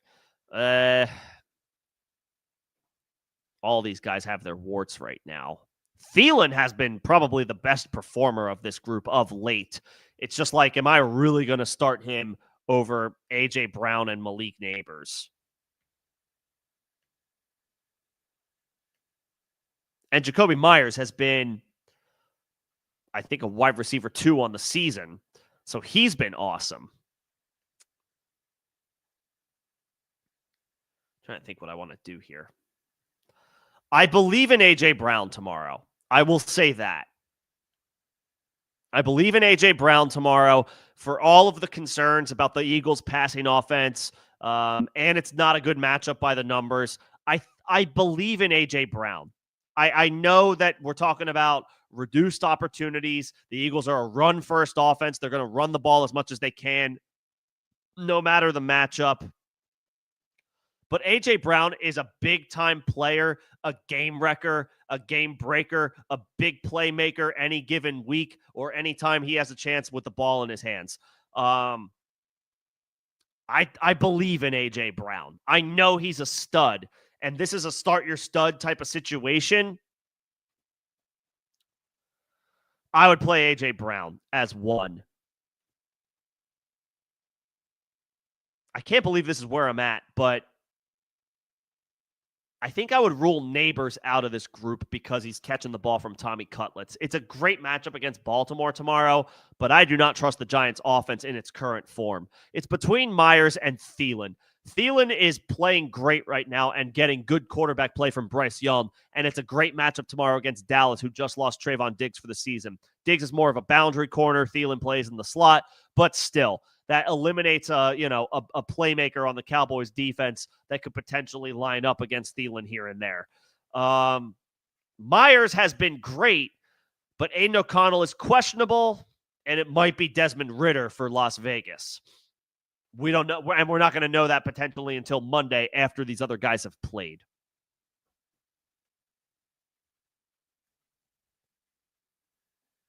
I would play AJ and Thielen.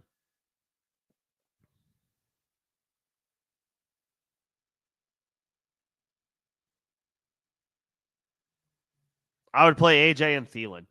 My answer would be Myers if we definitively knew that Aiden O'Connell was going to play. But since we don't know for sure, I don't know if I want to mess around with Myers having to catch the ball from Desmond Ridder when you can just play Thielen in a great matchup. And Thielen's been cooking since he came back from his hamstring injury. His first game back was week 12. He had 3 catches for 57 yards. Not great, but good usage and involvement for his first game back after missing 2 months of time. And then he turned it on these past 2 weeks. Week 13, 8 for 99 and a touchdown. Week 14, bad matchup against the Eagles. 9 catches for 102 yards on 11 targets. He should be solid for 10 targets tomorrow in a great matchup against the Cowboys.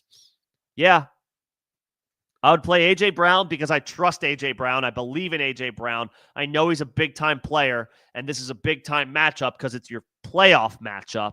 So I want to start my studs. A.J.'s a stud. And I'll start Adam Thielen because he's cooking recently. The Panthers' offense has looked a lot better of late, and it's a great matchup against Dallas, who just lost Trayvon Diggs for the year.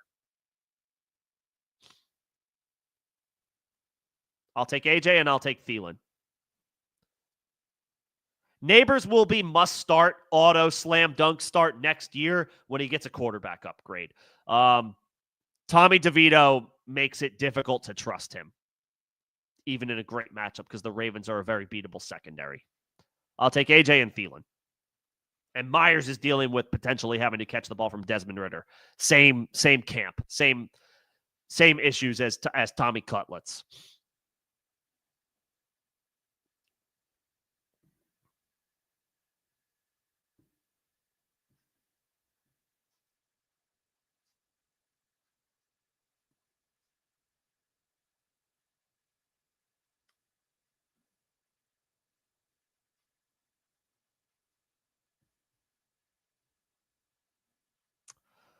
We are at the end of the chat. So I think that might do it for tonight. Again, appreciate it. Appreciate everybody coming in, taking some time out of your Saturday to come hang out tonight. I will be back tomorrow, 11 a.m. Eastern. It'll be The stream will be open to anybody to watch, but the chat will be only accessible to members. That is a perk of being a member of the channel. You get the Sunday streams leading right up to kickoff if you need any last-minute thoughts from me. If not, I will be, for those that advance this week, I will be back, as always, waiver wire help. There may not be as many waivers to go over in Week 16, but you never know. You never know what might pop up. You never know what might result from any slate of games. So it's possible there's viable waiver wire options going into the fantasy semifinals. So I will be back Week 16, Tuesday, waiver wire help at 6 p.m. And, of course, I'll be back also at 6 p.m. on Thursday ahead of the Thursday night football game. I forget who the Thursday night game is for Week 16, but I'll be back ahead of that game for anybody who is working through their semifinal matchup. But I think that'll do it for me tonight. Again, one more shout out. Thank you all to all the members, those who sent supers. Appreciate the support, and everybody coming in and talking shop tonight. Best of luck in your playoff matchups.